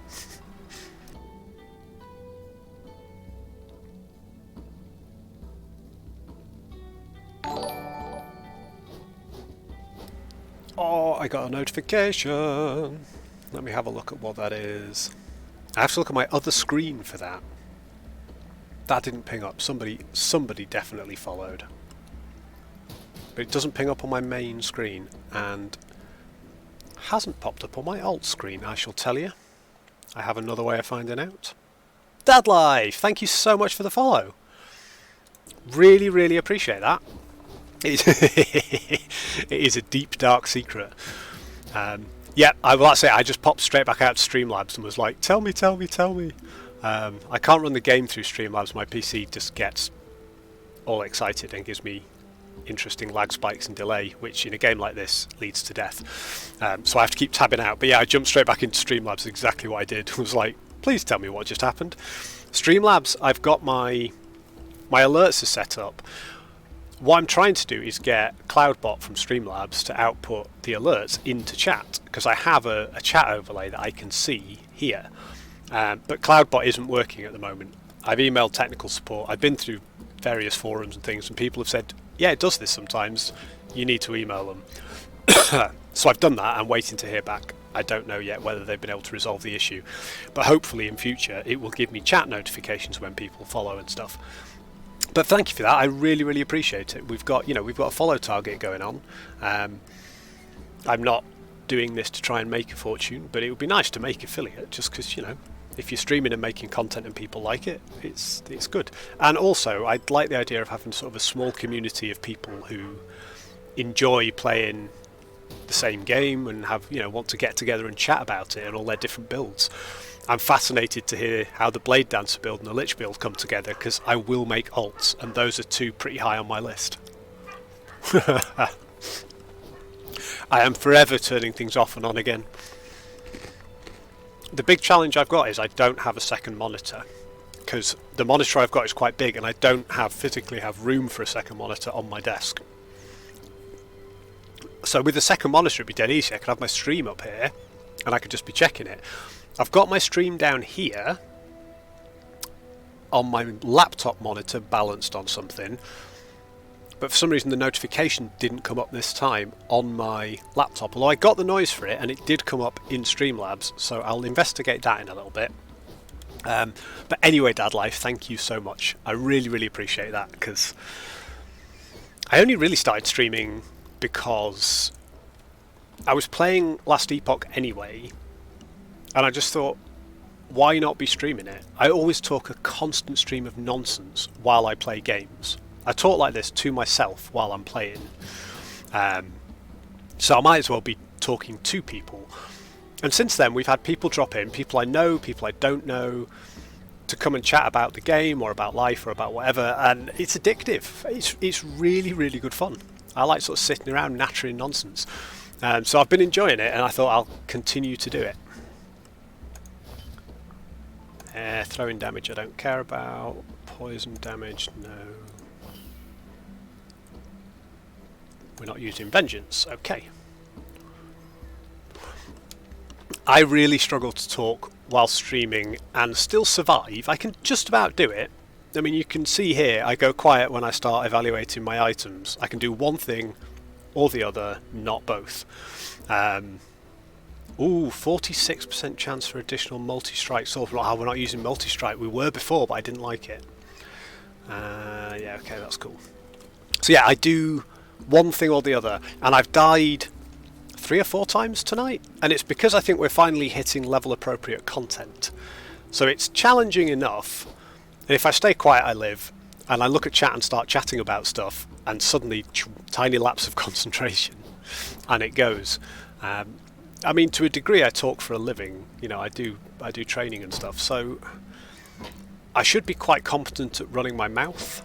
Many people in my life would argue I'm too good at it, but talking and making sense and paying attention and playing the game and not just streaming to people of you sitting in some town location doing nothing is quite a challenge, and it is something I'm sort of trying to get better at. Do you stream then, Dad Life? I'm sure I've watched your stream. The name is familiar. Right, I want some of these. I definitely want the stuff off that. I'm going to shatter these and take back the pieces. I don't care about crit strike chance because of the way my build is working, but minion health and physical damage I definitely want.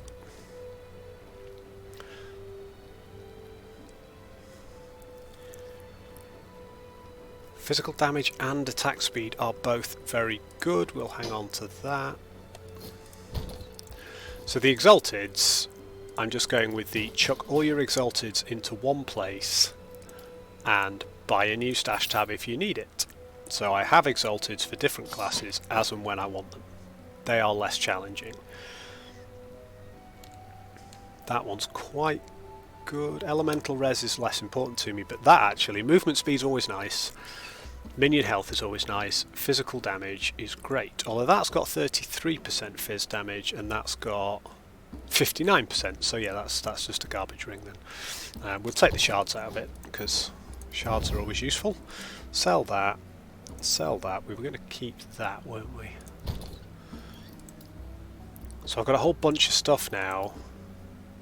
in here, which I can now use, and that includes these weapons, which this one in particular, I think, with its extra crit strike multiplier. Mind you, that's got physical damage and attack speed and a better crit strike multiplier than that. Yeah, I think this one could be particularly good if we craft it.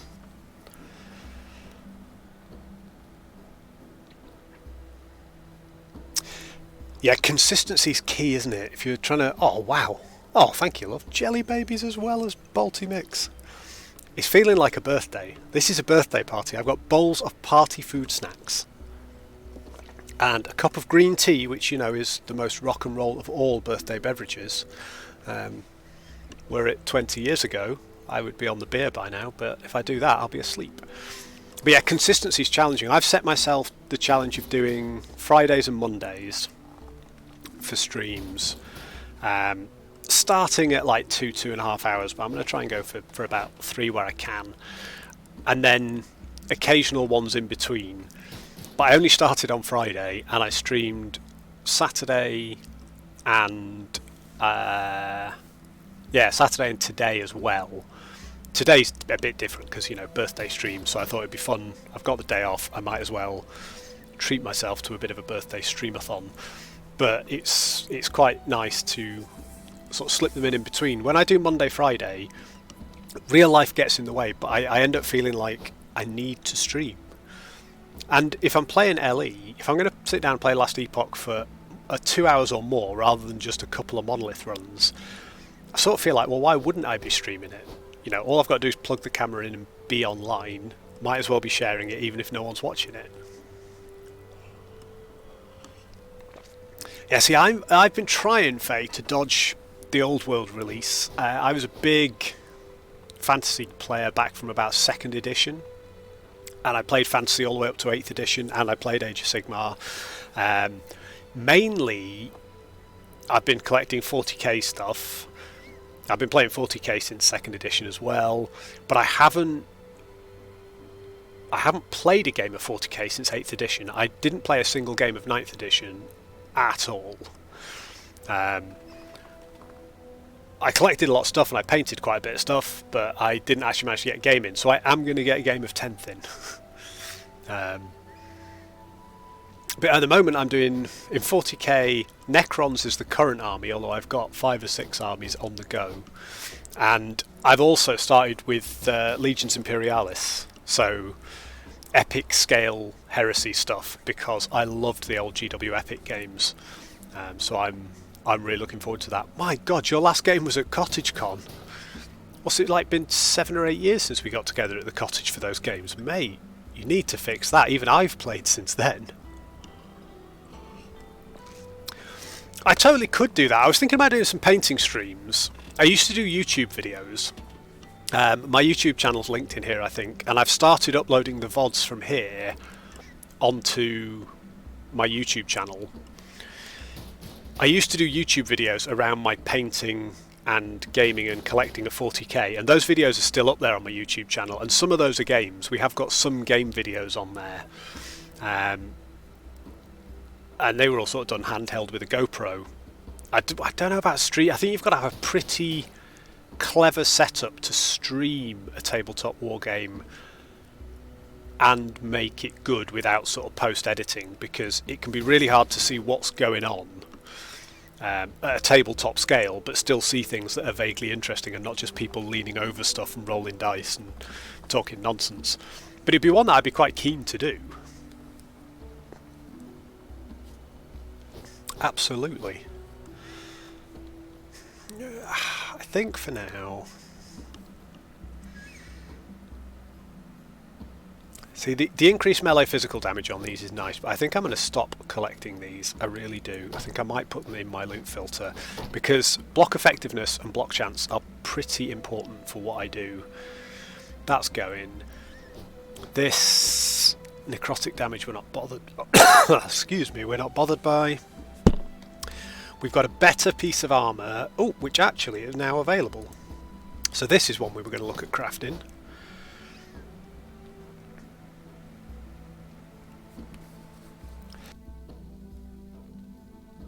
See, I can understand that, Dad Life.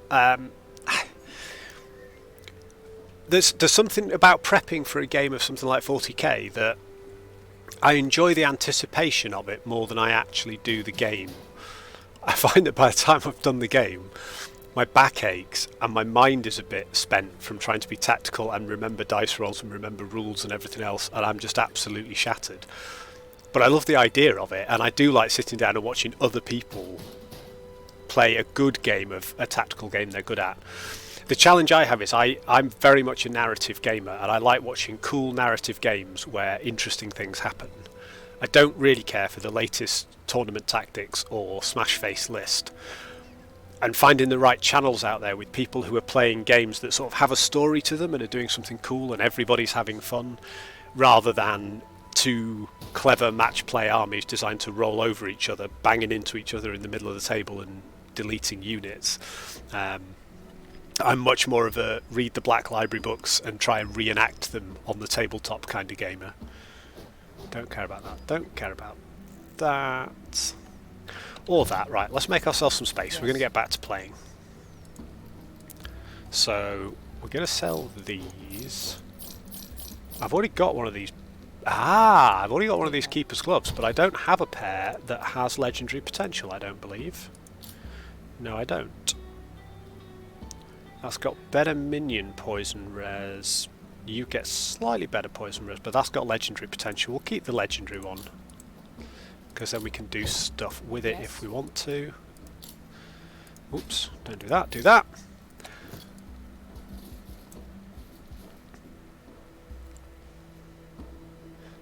Yeah. Tournament lists do make my head hurt as well. It's learning those overlapping rules to the point where you can sort of use them to crush face rather than just enjoying the game for what it is. Right, what we're on? We're on 5195 DPS. So if I just swap this, it is already an insane damage boost. Before we've done any crafting, it's a damage boost of over 1000 DPS. So I was right that that was going to be good. And we crafted this weapon back on stream number 3, and I was quite pleased with it at the time, but it definitely wasn't perfect. This thing is a beast. We're missing an affix here. It only has 21 forging potential, but it's got physical damage and attack speed, both at tier 4. Health on hit, which I'm pretty happy with. So what other suffixes can we put on it? Stun chance. I'd like armor shred. We haven't got many shards for it, but I would like armor shred. Right, so what we're going to do, we've got our Glyph of Hope in. That was a critical success, so our melee physical damage is now capped at tier 5, which is just gold. No forging potential used, and we've capped the most important stat on that weapon for me. Glyph of Hope kept our forging potential that time, so we're going to go again. We did lose forging potential there. Glyph of Hope preserved it. Critical success, melee attack speed capped. This is going to be a beast of an item. It really is. And we might as well go with this. So we're out of forging potential on this weapon, but we have capped our fizz damage at tier 5. We've capped our attack speed at tier 5. Neither is a particularly good roll, but I mean they're both bang in the middle of the range really at 23%. We've got 13 melee on health on melee hit, which is lowest end of the range, but it's tier 5. So this is a tier 19 item, and we've got a 122% chance to shred armor on hit. So now if we put this on, it's made about another 700 DPS. Just phenomenal. We're going to shatter this. That was our old weapon, and it was a really good one. And then I want to try and build this armor piece, and then we're going to start getting better. Do not shatter the armor piece, whatever you do. Flora! Hey, how's it going? Great to have you in the stream. Get rid of that. How are you doing today, Flora? Are you a Last Epoch player, someone who's interested in the game, or are you just coming by to enjoy the goop we've got? We got 5 people on stream, which is amazing. That's my current peak shattered. So thank you all for joining me and making my birthday so awesome and so much fun. It is good to see familiar folks in chat. It's good to see new people in chat. This is excellent. And at some point I'll get back to playing. But first off, we're going to make this into the best piece of armour it can be. So it's got 41 forging potential, and it comes with a maxed out tier 6 strength buff. So that's amazing. I want to get rid of Abyssal Decay duration. I don't think I can actually. Or can I if I go Glyph of Chaos? No, because I don't have any shards for it, but I want to upgrade that. That's Glyph of Chaos. Glyph of Order modifies the outcome of a craft. Yeah, I don't want that. No, don't want that. I could Glyph of Despair it and take it off. This stream would not be the stream it is without some Canadian influence. I am the world's greatest fan of Canada. I am, well, we're deep in the hockey season, so, you know, I'm living my absolute best life, because, oh my god, these are twin jelly babies. They're 2 flavours holding hands. This is the best birthday ever. I've got twin flavoured jelly babies and snacks. But yeah, I'm massively enjoying the NHL season. It's going really well. We must have a glyph for it. Come on, discovery, rune of removal removes an affix from an item. Yeah, so rune of removal, this please. I don't want it. Oh, does it remove a random one? Ooh, shit, no fucking way, we're not doing that. We are not removing a random affix when we have a tier 6 plus strength. What else works then?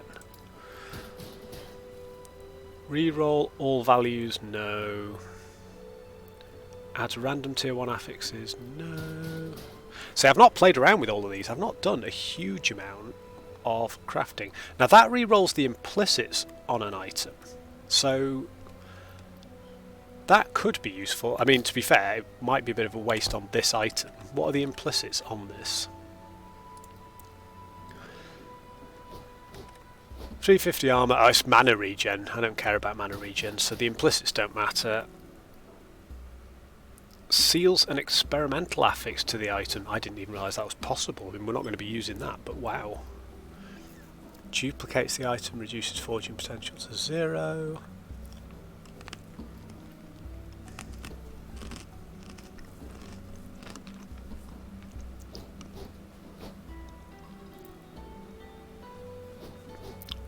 So that's difficult. So what I would like to do here, right, is to get rid of this affix. Because plus strength on here is brilliant, plus armour on here is good. I'd like necrotic resistance, although necrotic resist is not a bad one for me. I'm 10% below. Well, if we just took this as is, before we start wasting crafting materials, I did mention EVE Online earlier. I've been a big EVE Online player for a very long time. I haven't played in, well, I played last year for about 3 or 4 months. It's one of those games that always calls me back, because in about 2006 I was playing it all day every day, and I had a corporation and I loved it. Well, I played at launch as well, got confused, deleted that character, which I shouldn't have done, started a new one in about 06 and played them for 10 years, and then I keep coming back to that character every now and again, and I did so last year. But I always find that the more grown up I get, the less time I have to dedicate to EVE in the way that I really should do. You know, the game demands more than I can afford to give it. Well, let's have a look. 18 strength. We are wielding a mace. I think we're going to lose damage here quite a lot. Yes, we are. I like that piece of armour, but we'll worry about crafting it and fiddling with it another day. It might be a little too compromised. We'll pop it in here for now.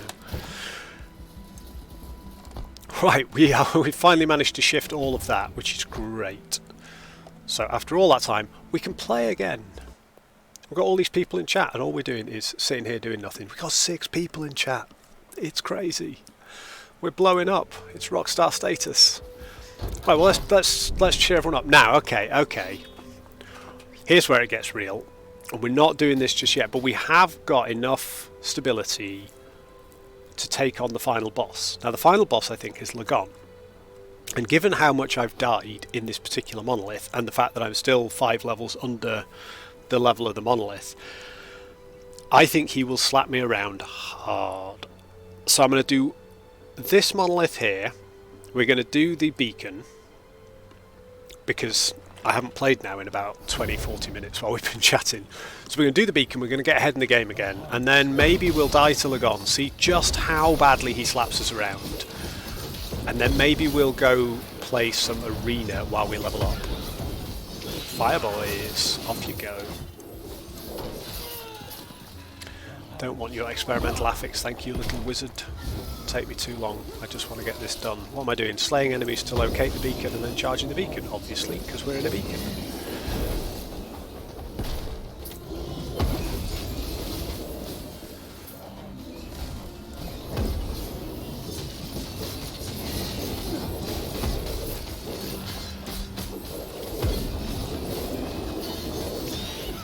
I mean, when it comes to games, particularly MMOs that didn't come out in the last 2 years, you name it, I've sunk hundreds of hours into it.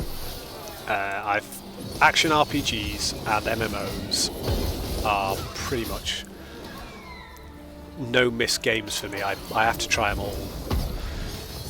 Which is why I'm so pleased with Last Epoch, because, you know, I have tried pretty much all the action RPGs. I was utterly sold and addicted to Grim Dawn until I started watching how close that 1.0 was, and people saying, you know, Ellie is on its way. I was like, I'll try Last Epoch again. I don't remember whether I liked it or not. And the game has come on a lot since I last played it, and my god am I enjoying it at the moment. It's just the most fun I've had in an action RPG. It's got a degree of mindless kill stuff, it's got a degree of achievable progress and questing, it's got the most amazing customization and combat system.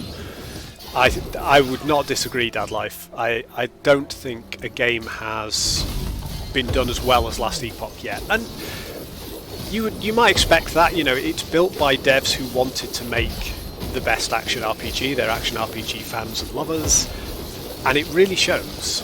You know, they have put that together, and they've taken all those things, from little quality of life tweaks to core gameplay. They've got it right. They haven't got it all right at once. They've learnt as they've gone along, but their problem solving and their solutions to things have been amazing. So I'm going to throw this question out there again.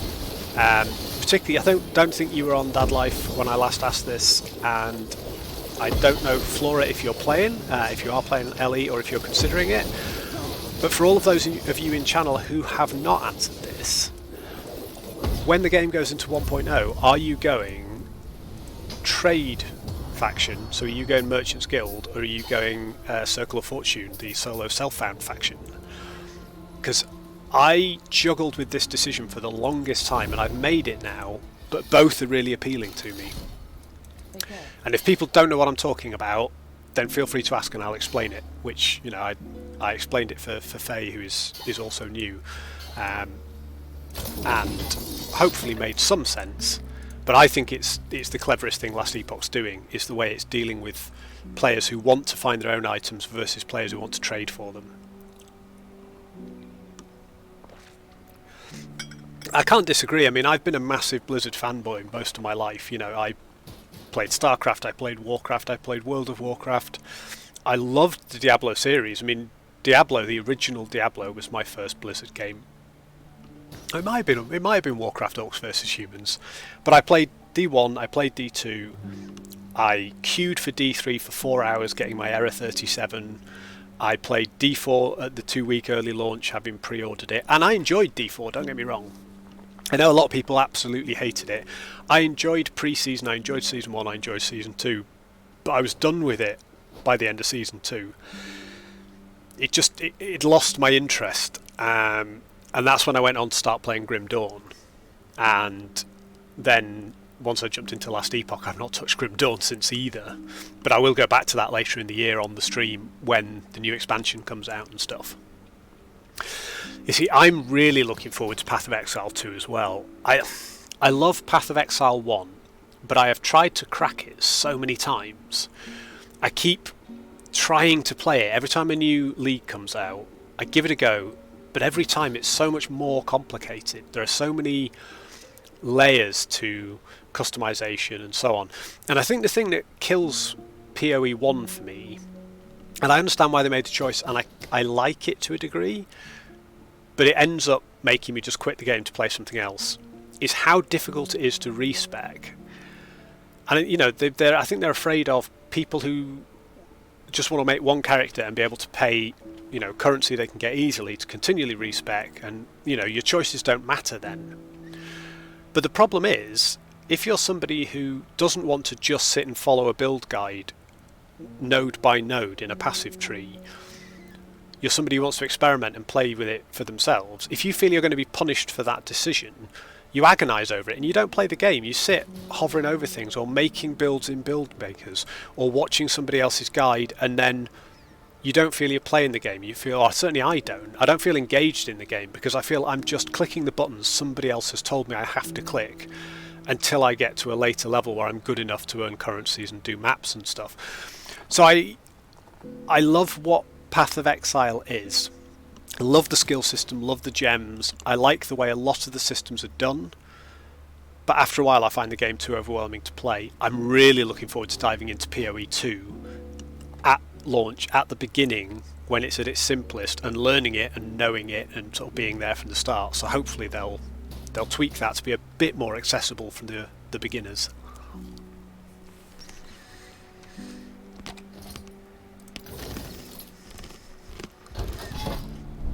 Right, that was okay. Let's die to Lagon. Right, this will be fun. I've never beaten this monolith.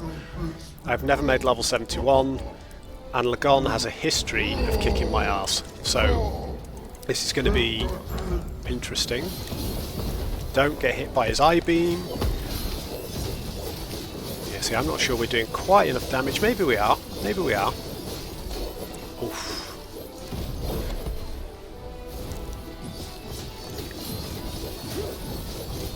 Shit. Yeah, I knew that was going to get me. I knew that was going to get me. I'd started too far away. And then we lost stability. Oh, we didn't lose enough stability to stop us being able to do him again. But we were doing okay damage there. I was pretty pleased with that, actually. I think if we can make a level or two, we'll walk that. I think we could do it now, but I think we'll end up losing a chunk of stability.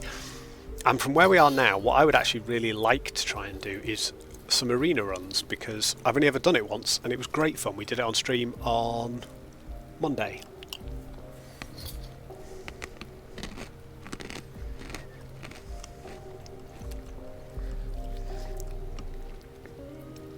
Yeah, it's interesting because I think Path of Exile 2 has said that they will adopt a number of the things that Last Epoch are doing, and there are others that they've said they absolutely won't. So I'll be interested to see how it does affect that respec approach. I think Last Epoch has it perfectly. You can't respec your mastery, and so many people are complaining about that and saying, oh, it's ridiculous in a modern game that you're locked into choices.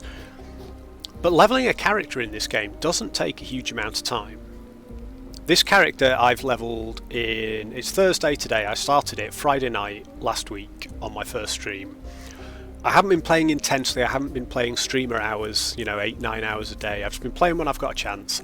I've done, including today, we'll be coming up to 10 hours of streaming of this character. I've probably played another 4 hours of non-streaming.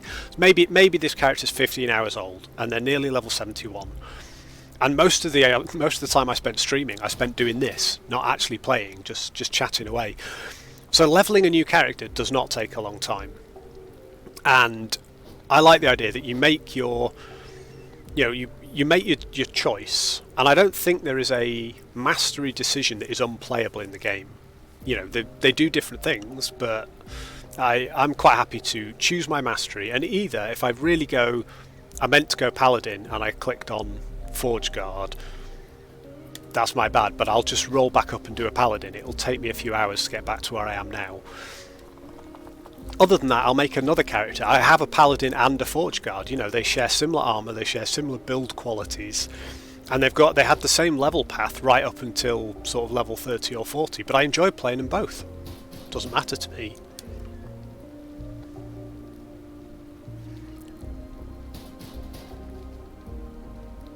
Yeah, I think because, and for those people that haven't seen it, these are the passive trees. So you've got your base passive trees. Your class is Sentinel if you're going the route I'm going. And these are your base passives. You have to get to level 20 in your base passives. You have to have 20 points in your base passives to unlock your mastery and to spec into your mastery. My mastery is Forge Guard, so I can put points in any of these, and I have done. I've got points in the first row and I've got points in the last row, and everywhere in between. But it doesn't completely lock me out of the other masteries. I've currently got 6 points in Paladin. I can put points in any of these before the chain, any of the first half of Paladin. And when I've finished, I'm going to have 9 points in here. I'm going to put 3 more points into this node here to give me more attunement and elemental resist.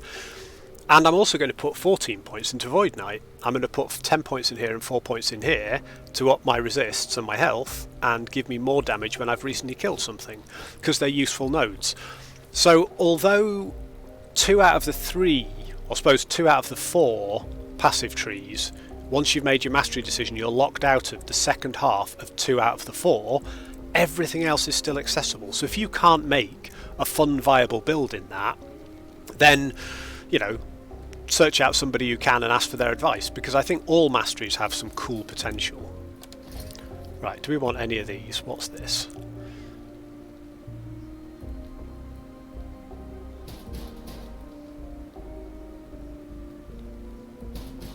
Nope, that's all fine.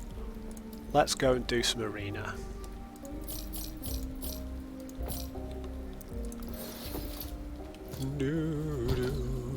So, I'm going to take an arena key, of which I have 3. I should have 5, but I died on both my attempts to get arena keys early on in this run. What I'm really interested in is, so if we do this now, we right click on this, we can go straight to Champion's Gate. I'm interested now we've done one arena, whether we have to start at that base level again, because we didn't finish it, but I don't know whether there is a finishing it. I've never tried the arena. Well, I tried it once, last time on stream. Yeah, I talked to you last time, you were interesting. So if we click on here, we put the key in, enter the arena. Yes, so we have to fight through all 40 waves to finish tier 1 before we can unlock tier 2. So we will be starting at level 50, which means that it levels up every 5 waves, so I think this one runs 50 to 58, which means that we should, I said this last time and I got destroyed, but we should crush this.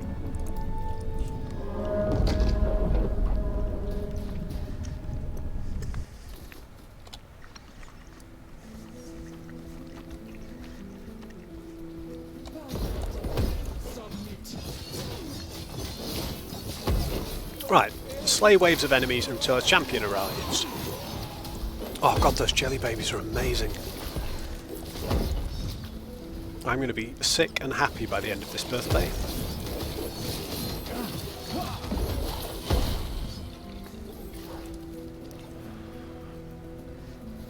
What time are we on?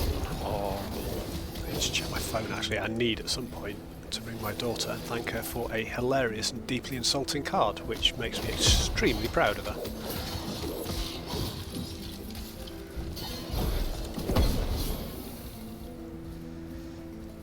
Come on, bring it on! Where are my monsters? We're on wave 4, cool. So we should be getting our beastly wave 5 boss pretty soon.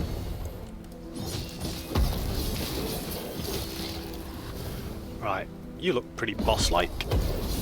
Let's show the world how shite you are. There we go. Nice. 5 waves completed. We will attempt some harder waves, please.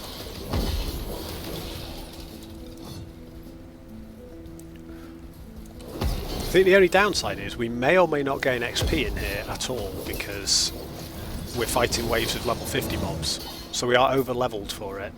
But we have to go through it at some point before we can unlock the later versions of the arena, so we might as well do it for some gear, but we might find that we're not really leveling anything up.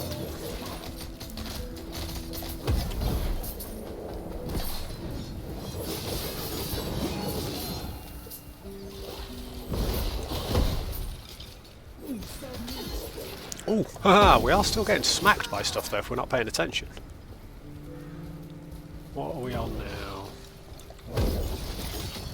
We had a little notification a minute ago. It told us what wave we were on, but not anymore. Oh, there we go. Oh, chests have arrived. Oh, a chest, and that's useful. I didn't realise that every 5 waves your chest spawned, so that you could just chuck stuff in it if you wanted to. Very nice. We'll carry on, please. Attempt harder waves. Alright, we get a modifier this time. So, Exalted Jewellery, which is better health and slightly better damage, or additional glyphs, crappy increase to health and damage. I'd rather have the glyphs, to be honest, than the jewellery, even though it doesn't buff the monsters very much. Yeah, I mean, I typically haven't finished the campaign until I've been at least level 58. So in terms of end game, in terms of doing the monolith and stuff, you can access the monolith from as soon as you take your mastery class. As soon as you go to the end of time for the first time and take your mastery class, you can walk into the Monolith of Fate. But the first Monolith of Fate is level 58, so it's quite tough. What I typically do, having played a few characters through, is I play to about level 50, where I'm normally around Lagon in the campaign. And Lagon is sort of the toughest boss in the campaign by far. What I normally do is I then go into the Monolith, because at level 50 you can usually handle the first Monolith quite well, but you get really good XP because all the mobs in there are level 58. So I normally go into the Monolith at level 50, play up to about level 58, go back and kill Lagon, but you can access it from about level 20 as soon as you get your mastery choice, and at least give it a go and see how it feels. I think the same is true of the arena. The arena and the dungeons, I think you have to be level 50 to go into. I think the minimum level is 50 for the first tier. So once you hit 50, you can do arena as long as you've got an arena key. You can get those from the Monolith and I think potentially other places. You can do dungeons provided you've got a dungeon key, and I've got a few of those from just random world drops. So here are some of the dungeon keys and some of the arena keys I've got. And you can do the Monolith of Fate anytime from 20. And yeah, that's what happened to me. I figured I'll try it at 20. If they let you do it at 20, maybe it's just hard but good fun. No, I don't normally try doing the Monolith until I'm about 50. I have been in at 48, but it's really slow and it's really challenging. But yeah, it's something you can definitely do from 50, and it makes the 50 to 58 leveling really quick. It makes Lagon and the rest of the campaign an absolute walkover. I mean, Lagon is not a walkover, he is a difficult boss. But when you get to Majasa, or whatever she's called, she is not difficult by the time you've been and done a load of Monolith. A lot of people I know don't finish the campaign, or don't do it until much later. They get to level 50 and just go into the Monolith and then just do Monoliths for the rest of their time. For finishing the campaign, you get +1 to all attributes, and that's worth having. Free stats for anything is always worth having. So I always think it's worth finishing the campaign, but it doesn't need to be your first priority. So we can get keys for the Lightless Arbor or Exalted Jewellery. We'll take the Exalted Jewellery because I don't want to scale everybody massively, because I did that last time and I got slapped around. And we're halfway through now. And also, I'd sort of rather have the jewellery. I've got a load of Lightless Arbor keys. Let's take the... increased experience on Kill Shrine, very useful in an arena. So hopefully, the thing is, I don't think it's actually useful in this arena, because if you look, we are not gaining XP. It's too low level. We're walking over people. But if we get this one completed, we should then be able to use one of our other arena keys to do a level 60, and then we should be able to unlock the level 70 arena. Where are all these mobs? Oh god, they're all following us from up here. We should stay still. There we go. Come get some.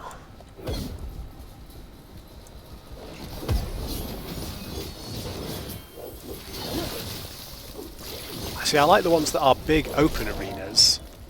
These ones with lots of little corners in them are quite time consuming and tricky while you wait for everything to find you. And if you go and try and find it, you end up playing some kind of Benny Hill runaround. No worries, Dad Life. We'll see you back in a few minutes.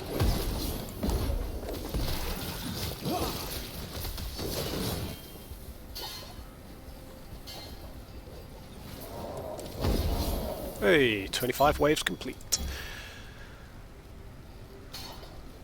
Go on, bring it. I want more waves. Well, if we lose this arena, I think we should be ashamed of ourselves, because it is literally beneath us. You know, the level of these creatures is not even giving us any XP. Although we've seen no sign that we're in any danger of dying yet.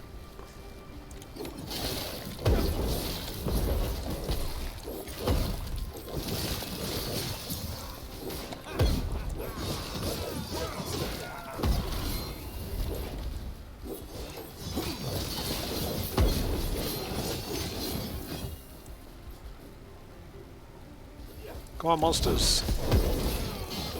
There we go, we've been waiting for you.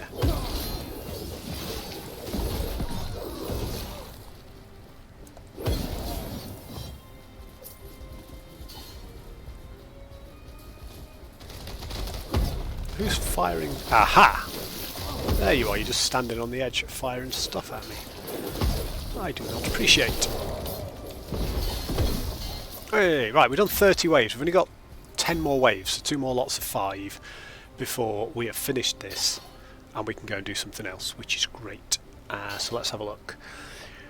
Arena Champion drops an arena key. I would like that, actually. I really would, because that will replace some of the arena keys we failed to get earlier.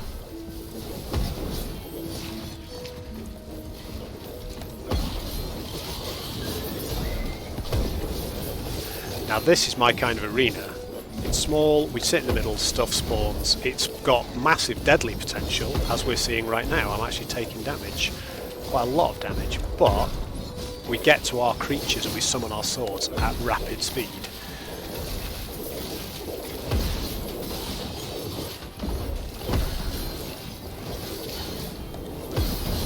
Who's this big boy? Whoop! Yeah, alright, off you go. No! Oh, come on! Button jitters. I hit the button for the move skill, and it staggered and did nothing. Oh, here comes the arena champion. Alright, I'll take you. Come on, Crimson Blade.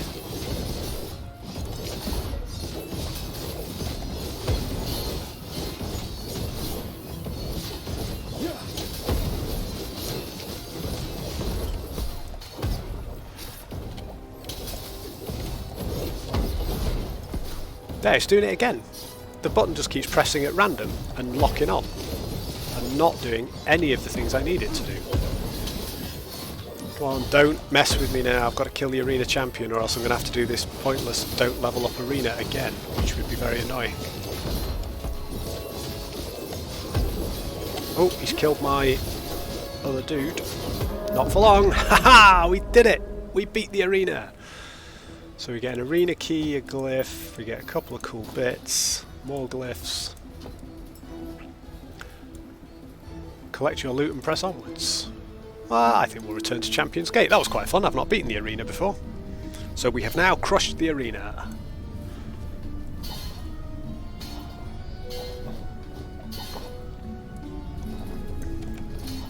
Right, what did we get for that? A whole load of crafting stuff. We got a health amulet with 114% health regen, which is pretty decent tier 6, and bonus health. Fire damage and poison penetration, not particularly great. Massive mana regen, crit strike avoidance, physical resist. Don't really need an elemental resist ring. But it was quite funky, we just didn't do any stuff. So if we go arena now, presumably we can now enter the level... Oh, it's level 50 straight into level 70 is the tier 2. So this one has no bonuses. This one Arena Champion drops several affix shards, but on top of that, there's 20% to all enemy damage and enemy health, and it starts at level 70. So that's good because that's level appropriate. We're going to get some XP in there, but we're also probably going to die. So what we'll do is we will do the arena in a minute. Let me drop some stuff off in my chest.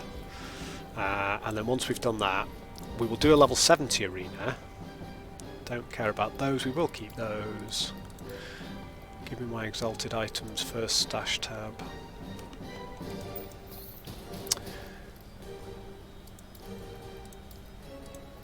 I think that's a necro piece, pretty much. And I'll do sell that. Buying?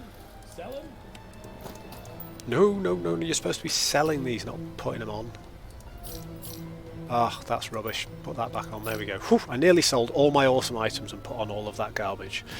That would have been really annoying. This little left-hand gamepad that I'm using, this Razer thing, is phenomenal for action RPGs, but tonight it's being very temperamental. And occasionally it's holding buttons down that I'm not pressing, and sometimes it's not pressing buttons I am holding down. Right, I'm going to take a 2-minute break and nip to the loo, and then I'm going to come back and we're going to try level 70 arena and see if we can't crush that. So, I'll see you guys in a couple of minutes.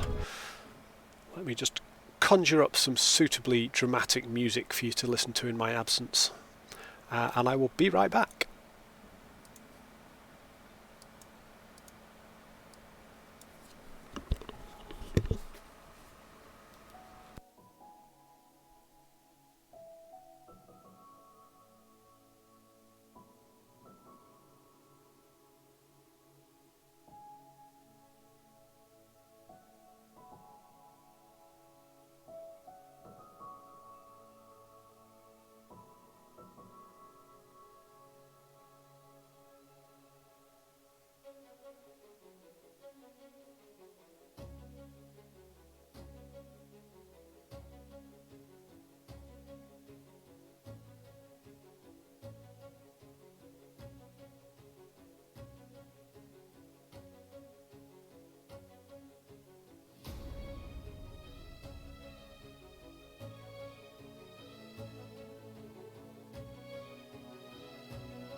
Okay.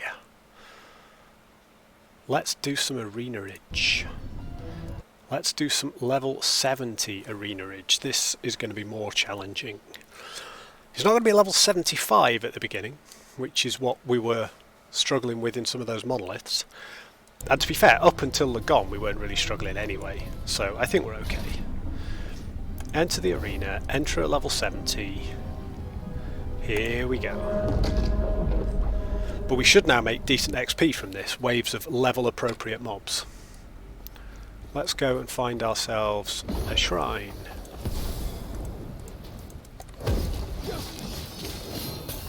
I'm not going to complain about mana regen, but I'd rather get experience or attack speed.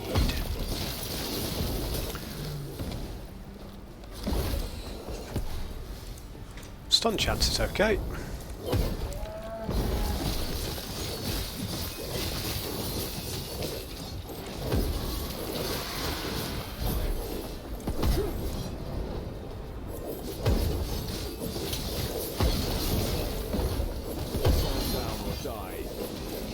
Wow, those swords absolutely melt face when you've got all 12 of them going on a single target. That's 5 waves. So let's smash us some barrels.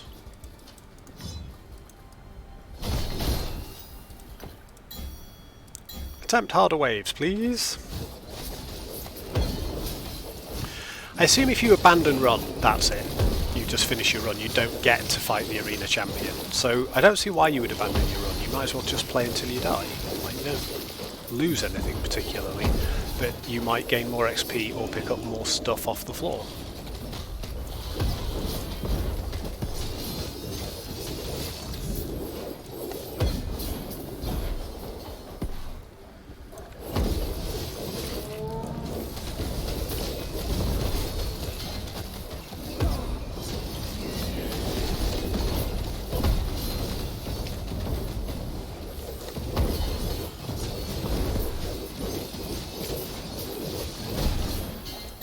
Okay, we've done 10 waves.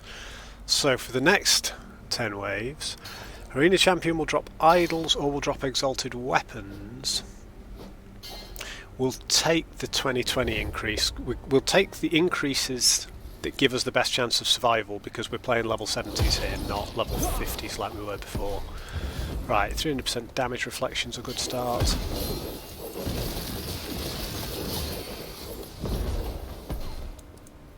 Right, experience on kill, that's good, because we want to be dinging. Ding, ding, ding, ding, ding.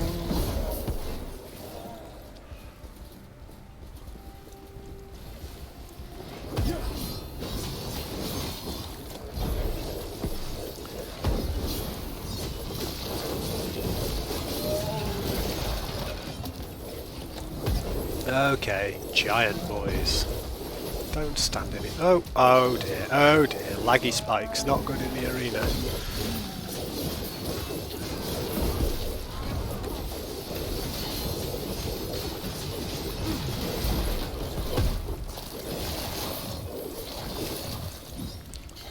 Right, where are we up to? Here we go.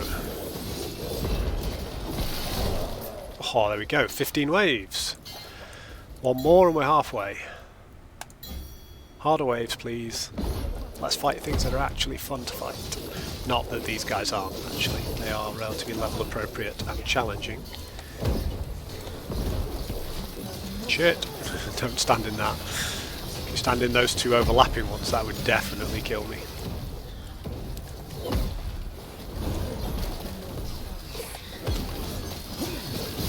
In fact, why have I not got shields? I keep pressing shields and they're not triggering. Might need to look at my cooldowns.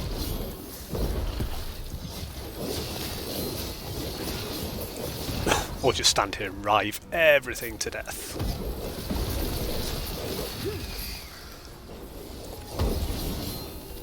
Hey, welcome back, Dad. I also took a short break.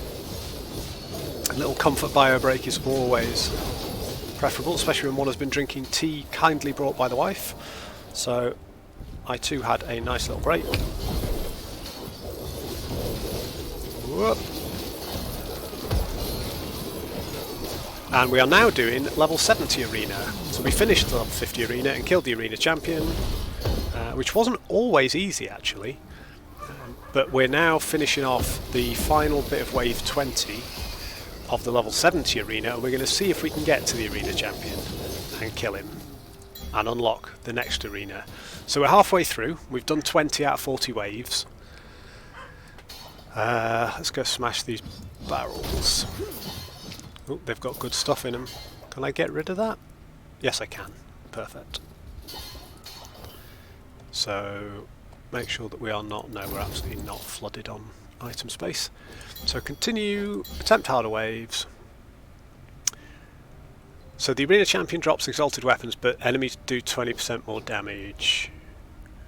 No, I think we'll take, again, arena champion drops runes. We're going to take the easier option on each of these, because when I did the level 51 last stream, I took the hardest option on all of them because I was very much of the opinion that it was going to be too easy, and I got absolutely demolished. And that wasn't even level appropriate, we were over leveled for that. This time we are level 70 out of 70. So I'm not going to tempt fate and tease the monsters, I just want to get to the arena champion and then unlock the next level of the arena. Right, so we've got an allied ice ally thing in battle. Let's go and find ourselves another shrine.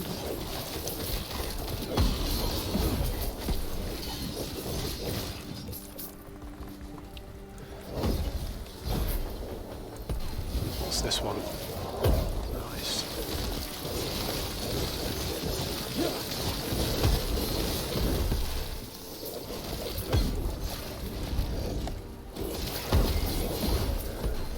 Wow, the swords are just killing everything before I get a chance to get to them. This is just phenomenal.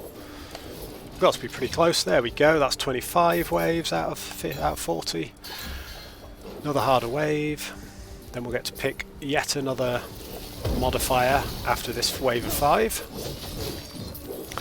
I'm really enjoying the arena. It's sort of mindless, but it's got a roguelike quality to it. You can choose your modifiers for your next bit of the run. It's really, really good.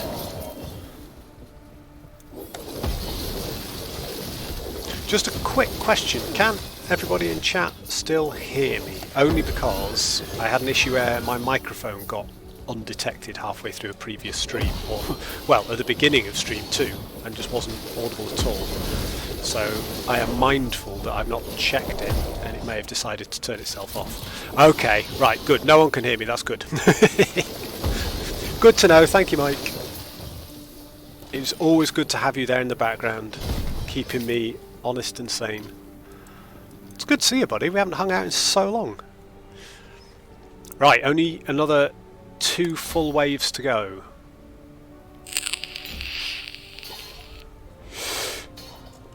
Right, well I think the arena champion dropping an arena key is A, something I want, and B, I don't want him to get 180% increased damage and health, so I think we'll take that and we'll give ourselves at least a chance of finishing this.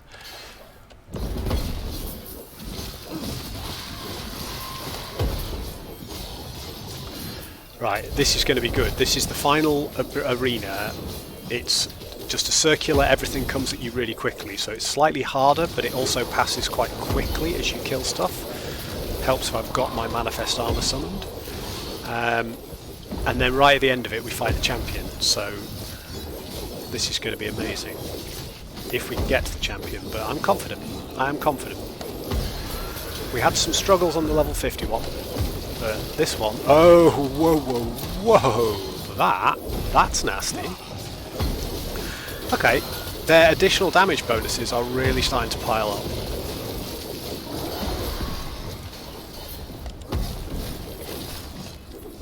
What? None of my buttons are working. What is going on?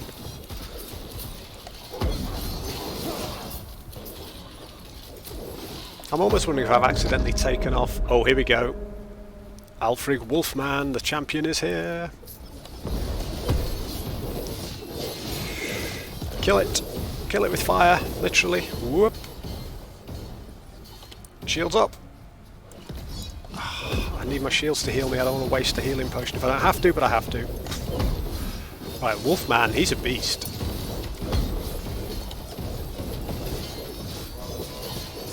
Right, yeah, bring in more dudes, Wolfman. We like more dudes because it spawns more swords for us. And, you know, they die, so we don't care. Right, all my minions need to attack Alfric Wolfman. He is the beast. Wow, this is not easy. I like it. He's killed my manifest armor. Oh, he's killed me if I'm not careful. Sugar, that was a close one. I do struggle to keep the language clean when fighting the bosses. We are out of healing potions. Come on, Shields, do your thing. Shields back up. Heal again, Shields. He's really close to death, but so am I. Just got to dodge that stuff. Let the swords take care of him. Yes! We did it! Level 70 arena complete. Alfric Wolfman is down. We'll take these health potions that we very much need. We'll take the belt, we'll take the arena key, and all the other lovely things that he drops. And return to Champion's Gate. So, and I'm not going to do this now, but if we put the key in the arena, have we unlocked level 90? We have. We have unlocked tier 3 level 90 arena. I'm not going to do it, and in fact, I'm going to take my key back for now, thank you very much. But that's been a real success. So the plan was to stream from sort of 1 until maybe 5ish if my voice lasted, and my voice has lasted. Now the dogs want feeding at 5. Ooh, what is this? Cooldown recovery speed for Summon Storm Totem. So that is a Beastmaster Storm Totem idol, so let's put that. Technically it's a unique belt, isn't it? I'll put it in the uniques for now, because then they're all in the same place, but I will check that over. Don't care about throwing attacks on this build. I do care about arena keys, which actually after all that we haven't used any, because on each we've finished each run, and each run gave us an arena key. So pretty pleased with that. Elemental resist ring I don't want. I might actually turn that off because our elemental resist should be pretty stably capped without one of those now. Right, you can have that. We'll put idols in here.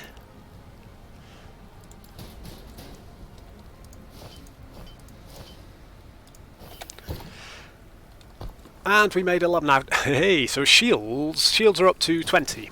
Ring of Shields is at level 19, finally, to catch up with everything else. But because my helmet has +1 rank to Ring of Shields, it's actually at 20 already. So we were putting them in here, weren't we? We were doing heal on shield death. And I haven't noticed a significant heal on the shield death. And what I'm going to do is when we hit the final level, I'm going to put a point in this shrapnel on shield death. And we're going to see if there's any visual indicator of shrapnel. I think most of the shields are just expiring rather than dying. And I don't think that's triggering this heal on death. But also the heal on death amount was only 50, it's now 100. It's more noticeable that we might see it. So we'll play with that. If that doesn't work, those 3 points will come out of there, and probably I'll put 2 into healing amount to max it out so that we're getting 200 per 6 seconds, and probably 1 into the health and the physical resist of the shields, so the shields stick around longer. And we're going to put another point into this. We've only got 2 points left, and at the moment we are 71% on cold, 68 on lightning. So we're going to be very close to capping those. Pretty close to capping those. So we're going to keep going to cap those. So the question is, what do we do now? And in fact, I'm going to ask chat. So here are your choices. We can do another level 70 arena. We're going to do one more significant thing. Maybe a couple of attempts at it if we get them. Because my intention is to end stream at about 10 to 5. The dogs will start kicking off at about 4:30. Excuse me. 4:30, wanting to be fed. So depending on how much noise and how much fuss they start making, will end when they get too disruptive. So, your 3 options are another level 70 arena, which I really enjoyed. That was good fun. We've got another key to do it again. We have defeated one once before, but it was pretty close. We could go back and try and fight Lagon again. We could run some more monoliths, to try and power up a little bit before we fight Lagon, or and obviously I can't do polls and stuff on the channel yet because I'm not an affiliate, so you can just give me your answer in chat, although we don't really need a poll for 5 people. So we can do arena, fight Lagon, do more monoliths. All we've got, where are my keys?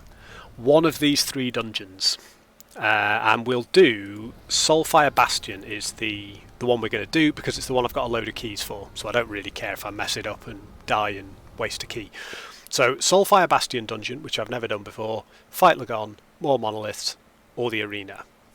Your choice, chat. I feel like I'm in free fall. My character is in your hands. Yeah, see, I do like the monolith grinding.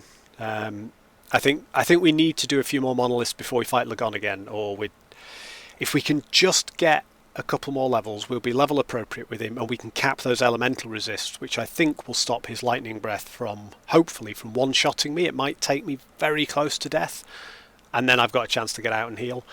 But I've never done the Soulfire Bastion either. Let's take a Soulfire Bastion key. Where is it?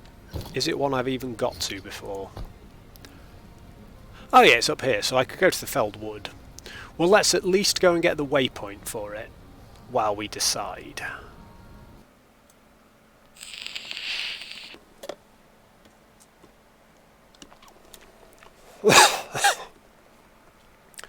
Right, I think it's up this way. Out of interest, what level is this map? 25. Okay, I don't think we're in too much danger here then. Hello, boys. No, we're pretty good. Right, so that's here. I have no idea where the link is to the next map, but we're going to find it. Ooh, shards. All the shards. Shard shrines and gold shrines, and idle shrines. Always nice. The idols, I wish that they would hoover up as well. I know there are many reasons why you wouldn't want them to do that, but they are a pain to individually click on. Ruins of Etendel. Is this where the Soulfire Bastion is? Or have I gone back to the entry zone? Let's have a look. Yep, I've gone the wrong way. Curses!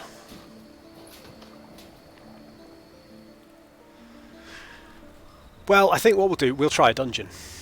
If I can find it, we will go and kill up the Soulfire Bastion.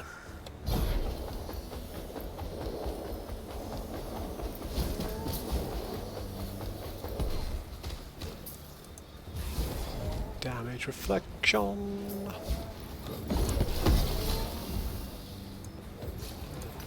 Those are just free shards. Right, there's a zone up there that we can get to. How do we do that? Oh, more shards.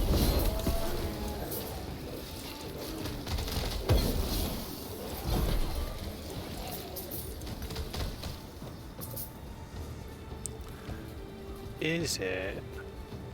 I can never remember whether the layouts change significantly between, and I think they possibly do, because I don't think there was a way up from here last time, but maybe there is now. Let's have a look.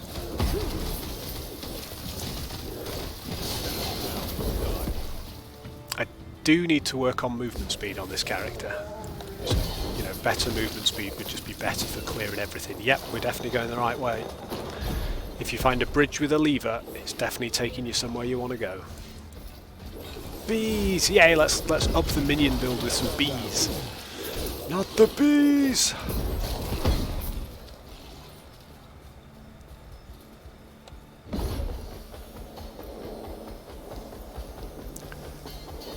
However, movement speed is irrelevant when you have Shield Rush.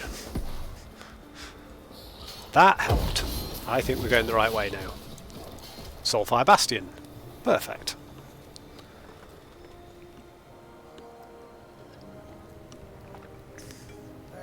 Right, let's find... No, there it is. We don't need to find it. So, here we go. Right.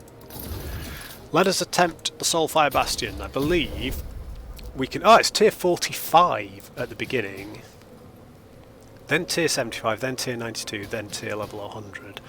So level 45, we really should be able to do, even with the dungeon mechanic. Now, one of the things I might need to do here, I believe each dungeon has a particular dungeon mechanic, and you have to press D to activate it, and it keeps you alive in bad situations.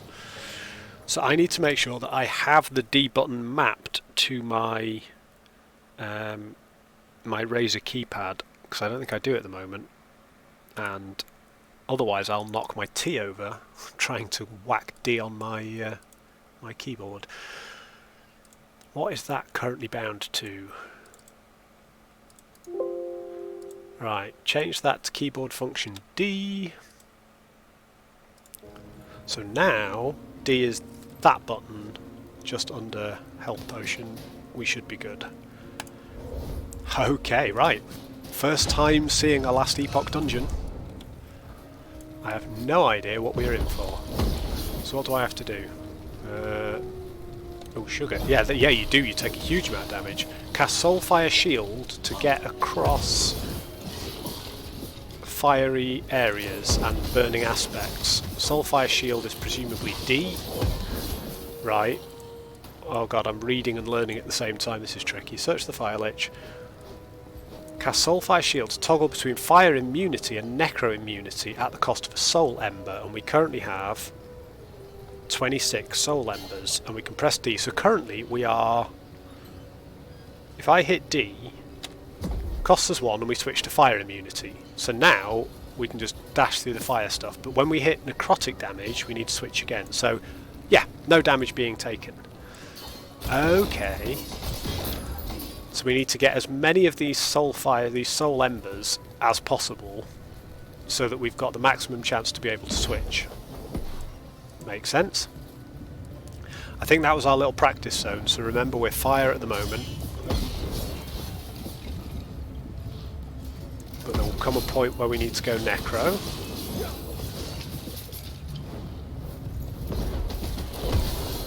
And presumably that damage is going to apply to mobs as well. God, yeah, it is. I think that... Oh no, that's fire. As well as damage on the ground. Right, so we have to search for the Fire Lich.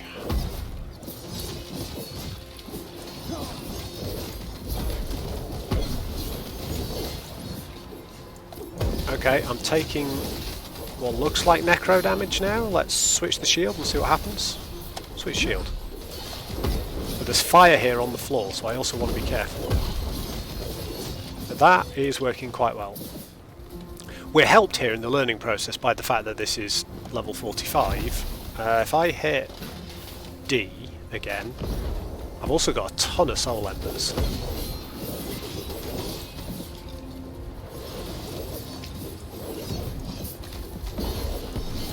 Ah, there's a door here. Can I go through this door? Oh no, it's just a blocked area. Oh, I see. Are we getting that? Those icons, I think, are us hoovering in soul shards from killing creatures. Ah, yes, they are. All right, that's what's right. Soul shards are on the ground. They're glowing little runes, glowing little areas.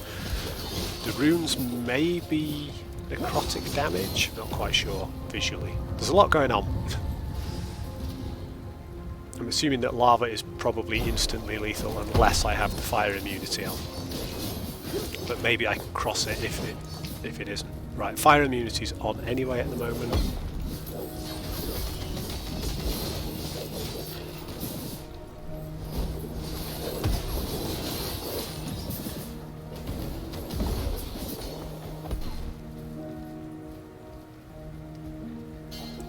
Okay, we found a room. New modifier, 15% chance to refund the cost of each item purchased at the Soul Chamber. 10% increased damage and enemy health. Yeah, okay, that sounds fun. So this must be the dungeon where you can spam gold. So at the end, I'll be able to throw a load of gold at random modifiers to my final loot at the end of the dungeon. So that'll be fun. I've wanted to try that one for a while, because I did wonder how much the level 45 one costs you. Soulfire Keep. We're still searching for the Fire Lich.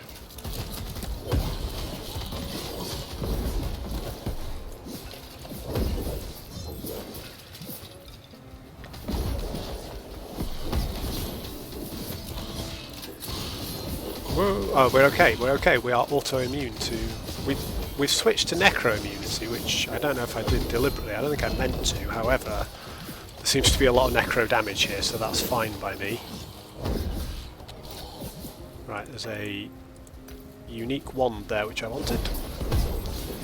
Because you never know when a unique is going to be useful for another character. Luckily, being a level 45, we're not too stressed about the actual mobs. We can sort of try and focus on the mechanics. I also don't think the mechanics are instantly deadly to us like they would be in the level 90 and 100 version of this dungeon. So it's a good way to learn the mechanics, actually. But I like that these dungeons do have mechanics. They're not just an area full of creatures that all need killing before the big bad creature needs killing. You know, there's a special dungeon button. And it bodes well for the future. You know, they could easily create all sorts of interesting dungeons and mechanics down the line with different ways of sort of rewarding you. It's another thing I really like. Each of these dungeons is not just fight to the end and open a treasure chest and win. There's one of them is used for crafting legendary items. One of them is used to spam, you know, gamble gold essentially to get treasure. And I can't quite remember what the third one is about.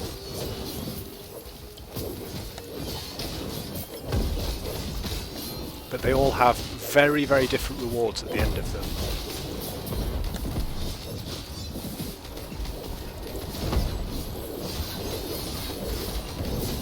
I am still necro immunity. I do think at some points this shield has also auto-switched itself. Which I'm not bothered about at all, because it seems to be doing it in a relatively smart way. But I assume that in the boss fight we're going to have some key... Oh, here we go. Each implicit mod on a unique or set item from the Soul Gambler has 12% chance to roll twice within its range and pick the higher, 40% increased enemy damage and health. Yeah, okay. So these are little modifier doors, right? Little roguelike. You go through this door. The only thing that I find confusing with these doors is, I mean, I assume that there must be a way in which they are optional. Maybe I don't go through that door to get to the next stage. Maybe I find other doors and choose the one I want to go through. But there isn't an either or, it's just, if you go through this door, this will happen. You have found a faded letter protected from harm by wards. I will open it. Something is wrong with the Soul Embers. The test subjects react as expected when exposed to the Soul Embers. At first, the flames then begin to consume the body in order to fuel the soul ember within. This leads to rapid immolation. Ah! A minor setback, nothing more. Until I devise a means to better stabilize the soul embers, the addition of a way to consume outside sources of fuel rather than our own bodies will suffice. So I wonder if after a certain amount of time the shield flips for you if you keep it in a particular way, because it almost eats itself up and switches. I don't know. Before you dare to gloat over this, do not forget the trouble your pets in the north gave you before you brought them to heel. This will be nothing compared to that embarrassment. Right, well, let's finish reading. So where do we go from here?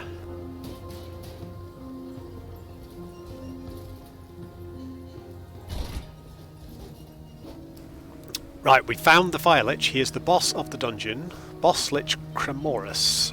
After the vote's complete, those who proceed will enter the Soul Furnace. Okay. Right. It's the Fire Lich, so let's proceed and let's switch to Fire Shield, because I'm assuming we're going to need it. Oh god, no, that looks necro-y. Ah! He's doing both. Whoa! I did not mean to do that either. Need to do something about this button sticking on. Yikes. Wow, yeah, he's doing both damage, which is really interesting. I mean, fire protection at the moment. I mean, we're doing him phenomenal damage because it's level 45. We're going to stand in the fire here and hit him because fire protection. Whoa there. Necro protection, please. That didn't work. Ah, chase the Necro. And we're still taking damage. Let's go over here. However, we got him, and we got a ring. Where do we go next? See, even at 45, that was pretty beastly. So now we've still got all these active modifiers. We've still got to search for the Fire Lich. Maybe there's another one. I mean, I did see that was up there twice. You found a faded letter. Open the letter. Flames are powerful, but they hunger, they burn. I had long forgotten the sensation, but now I feel my soul burning. Must be something I'm overlooking. Some way to make them work. If only I could concentrate. The flames are everywhere. The fire is inside me now. Do you remember how it felt to be cold back before we had the Emperor's gift? We used to play in the snow, didn't we? Oh. Formosus, tell me you remember, please. So apparently that's the last of Cremorus' unsent letters. So they're obviously Cremorus and the other Formosus one. They must be the two Fire Liches, right? Oh, there's a gambler here. Fantastic work. Formosus will clatter with delight when I give him my report. So I can gamble with some of the soul embers. I've gathered 384 of them. Let me see your hole. I see. And I can buy these items and they will be essentially unidentified, and they can become any rare or exalted one-handed mace or set mace that can drop randomly. That's nice. Well, I'm using maces at the moment, and I've got a few soul embers, so let's buy one. Oh, lucky you. Okay, we got a purple job. How many more soul embers do I have? 339. Let's buy a couple more maces. I feel like gambling. Oh no, that's it. We're only allowed that one mace. But there's another one-handed mace here, so we'll have that. Soul embers. Care to let me see your hole, friend? Yeah, lucky you. Okay. Sort of one-handed maces I'm going for at the moment, not any two-handers. We've got 294. We'll keep 294. I don't want to lose the run by not being able to shift at the right time or whatever. Although I don't think that's a real problem, because I think does it cost us 1 to shift? Yes. We've got 300 shifts. Let's gamble once more. Let's get a sword. Fantastic work. Formosus will clatter with delight when I give him my report. Oh, now about those soul embers. Okay. It's interesting because they can come in at literally any rarity. So that is quite fascinating. Right, we've bought a load of stuff, but I think we're pretty good. We've got room for things for days. Oh, right, we can now move to the Divine Era, having spoken to him. So presumably that takes us back to the Soulfire Bastion in a different period of time, where perhaps we have to slay the other Fire Lich in the past. Right, we're fire immune at the moment, and we're going to Kolheim Pass.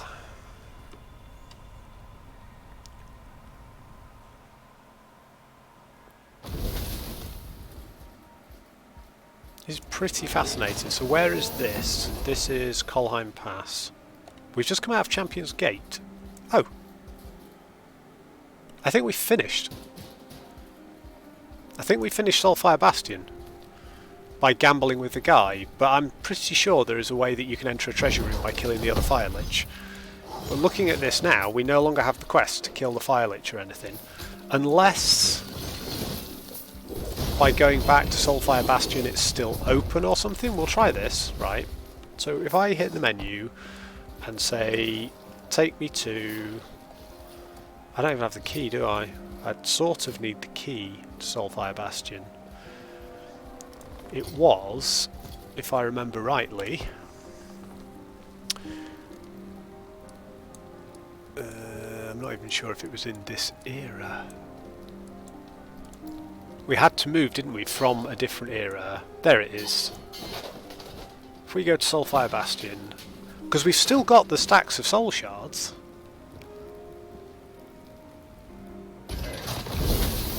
Yeah, we've still got the stacks. But to go in requires a key again. Ah, so dying or leaving a portal fails the attempt. But surely we don't hold on to soul embers. Can be used for soul gambling after clearing Soulfire. Oh. So maybe we did finish Soulfire Bastion then, because you can use them for soul gambling afterwards. Ah. So maybe here I think is the thing. This is the dungeon I couldn't remember the name of. I couldn't remember the mechanic for. So what we should have done is spend all of those Soulfire keys, because all those Soulfire shards. Although we're still keeping them at the moment, so maybe next time we run it, we'll have them as well. So I think Soulfire Bastion, you do it, you get to the end, and you gamble with that trader for all he's got to try and roll random items. Temporal Sanctum, you put a unique item with legendary potential and an exalted item together to create a completely unique legendary item. Phenomenal mechanic, excited to try that. And Lightless Arbor is the one where at the end you choose all the different types of chests and rewards you want. You spend gold for it. You can pour millions of gold literally into the end door, and then it will spawn a treasure room to your specifications and throw loot all over the place, which will be a ton of fun as well. So I'm looking forward to doing Lightless Arbor. But that was pretty cool. So that's what a dungeon looks like. It's got a unique dungeon mechanic. It's very dungeony in a traditional sense. You run around a specific place and you kill a certain boss. I enjoyed doing it at level 45. I assume now that if we had another key, which we do have, let's pop another key in there. I presume we can now choose the next level up because we've finished the first one. Yes, we can now enter at level 75, which I am not going to do, but I like that it gives us the choice. I'll have my key back, please. Awesome. So far we have seen the arena, we've seen the monolith, we've seen a monolith boss, we've made a few levels. I've got distracted chatting because we've had phenomenal attendance. We've had people in like all day. It's been great to see you all. I'm going to sort of wrap it up here before the dogs start really kicking off. We did not make my planned level 75, but we did make level 71, which is pretty good. And we're ready to finish off the last monolith if we can just beat Lagon, the boss of the next monolith, and then we'll crack on. We already made our decision that we're going to go on to the level 88 monolith next, the really hard one, rather than the slightly lower level one. So that'll be where we're pushing after this. I'm definitely going to run all the other dungeons because these have been great fun to try, and we need to run them anyway to get the next level of them unlocked. And I want to experience each of them at least once before 1.0, so I've got a rough idea what I'm doing. I'm dead excited to play more Arena though. Arena has been a lot of fun, and is quite a good way to gain some levels as well as being a little bit challenging. I'm going to try one thing before we finish. I'm going to log off and I'm going to log back on again, and I'm going to see if my soul embers persist. I suspect they do not. I suspect if I go and do another run, maybe they do, and maybe you can use that to do lots of Soulfire Bastion and spend with the gambler to get particularly the things you want. But I'm interested, so let's leave game, back to character selection.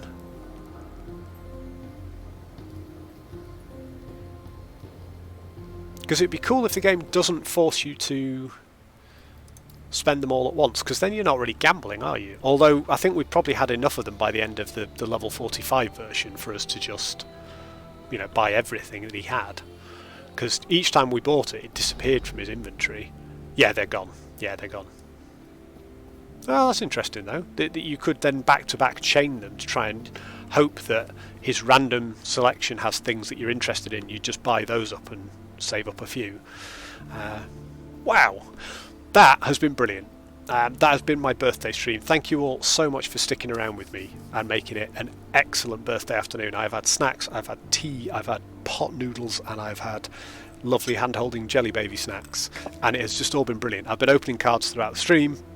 People have been coming in and chatting. It's been brilliant to see you all.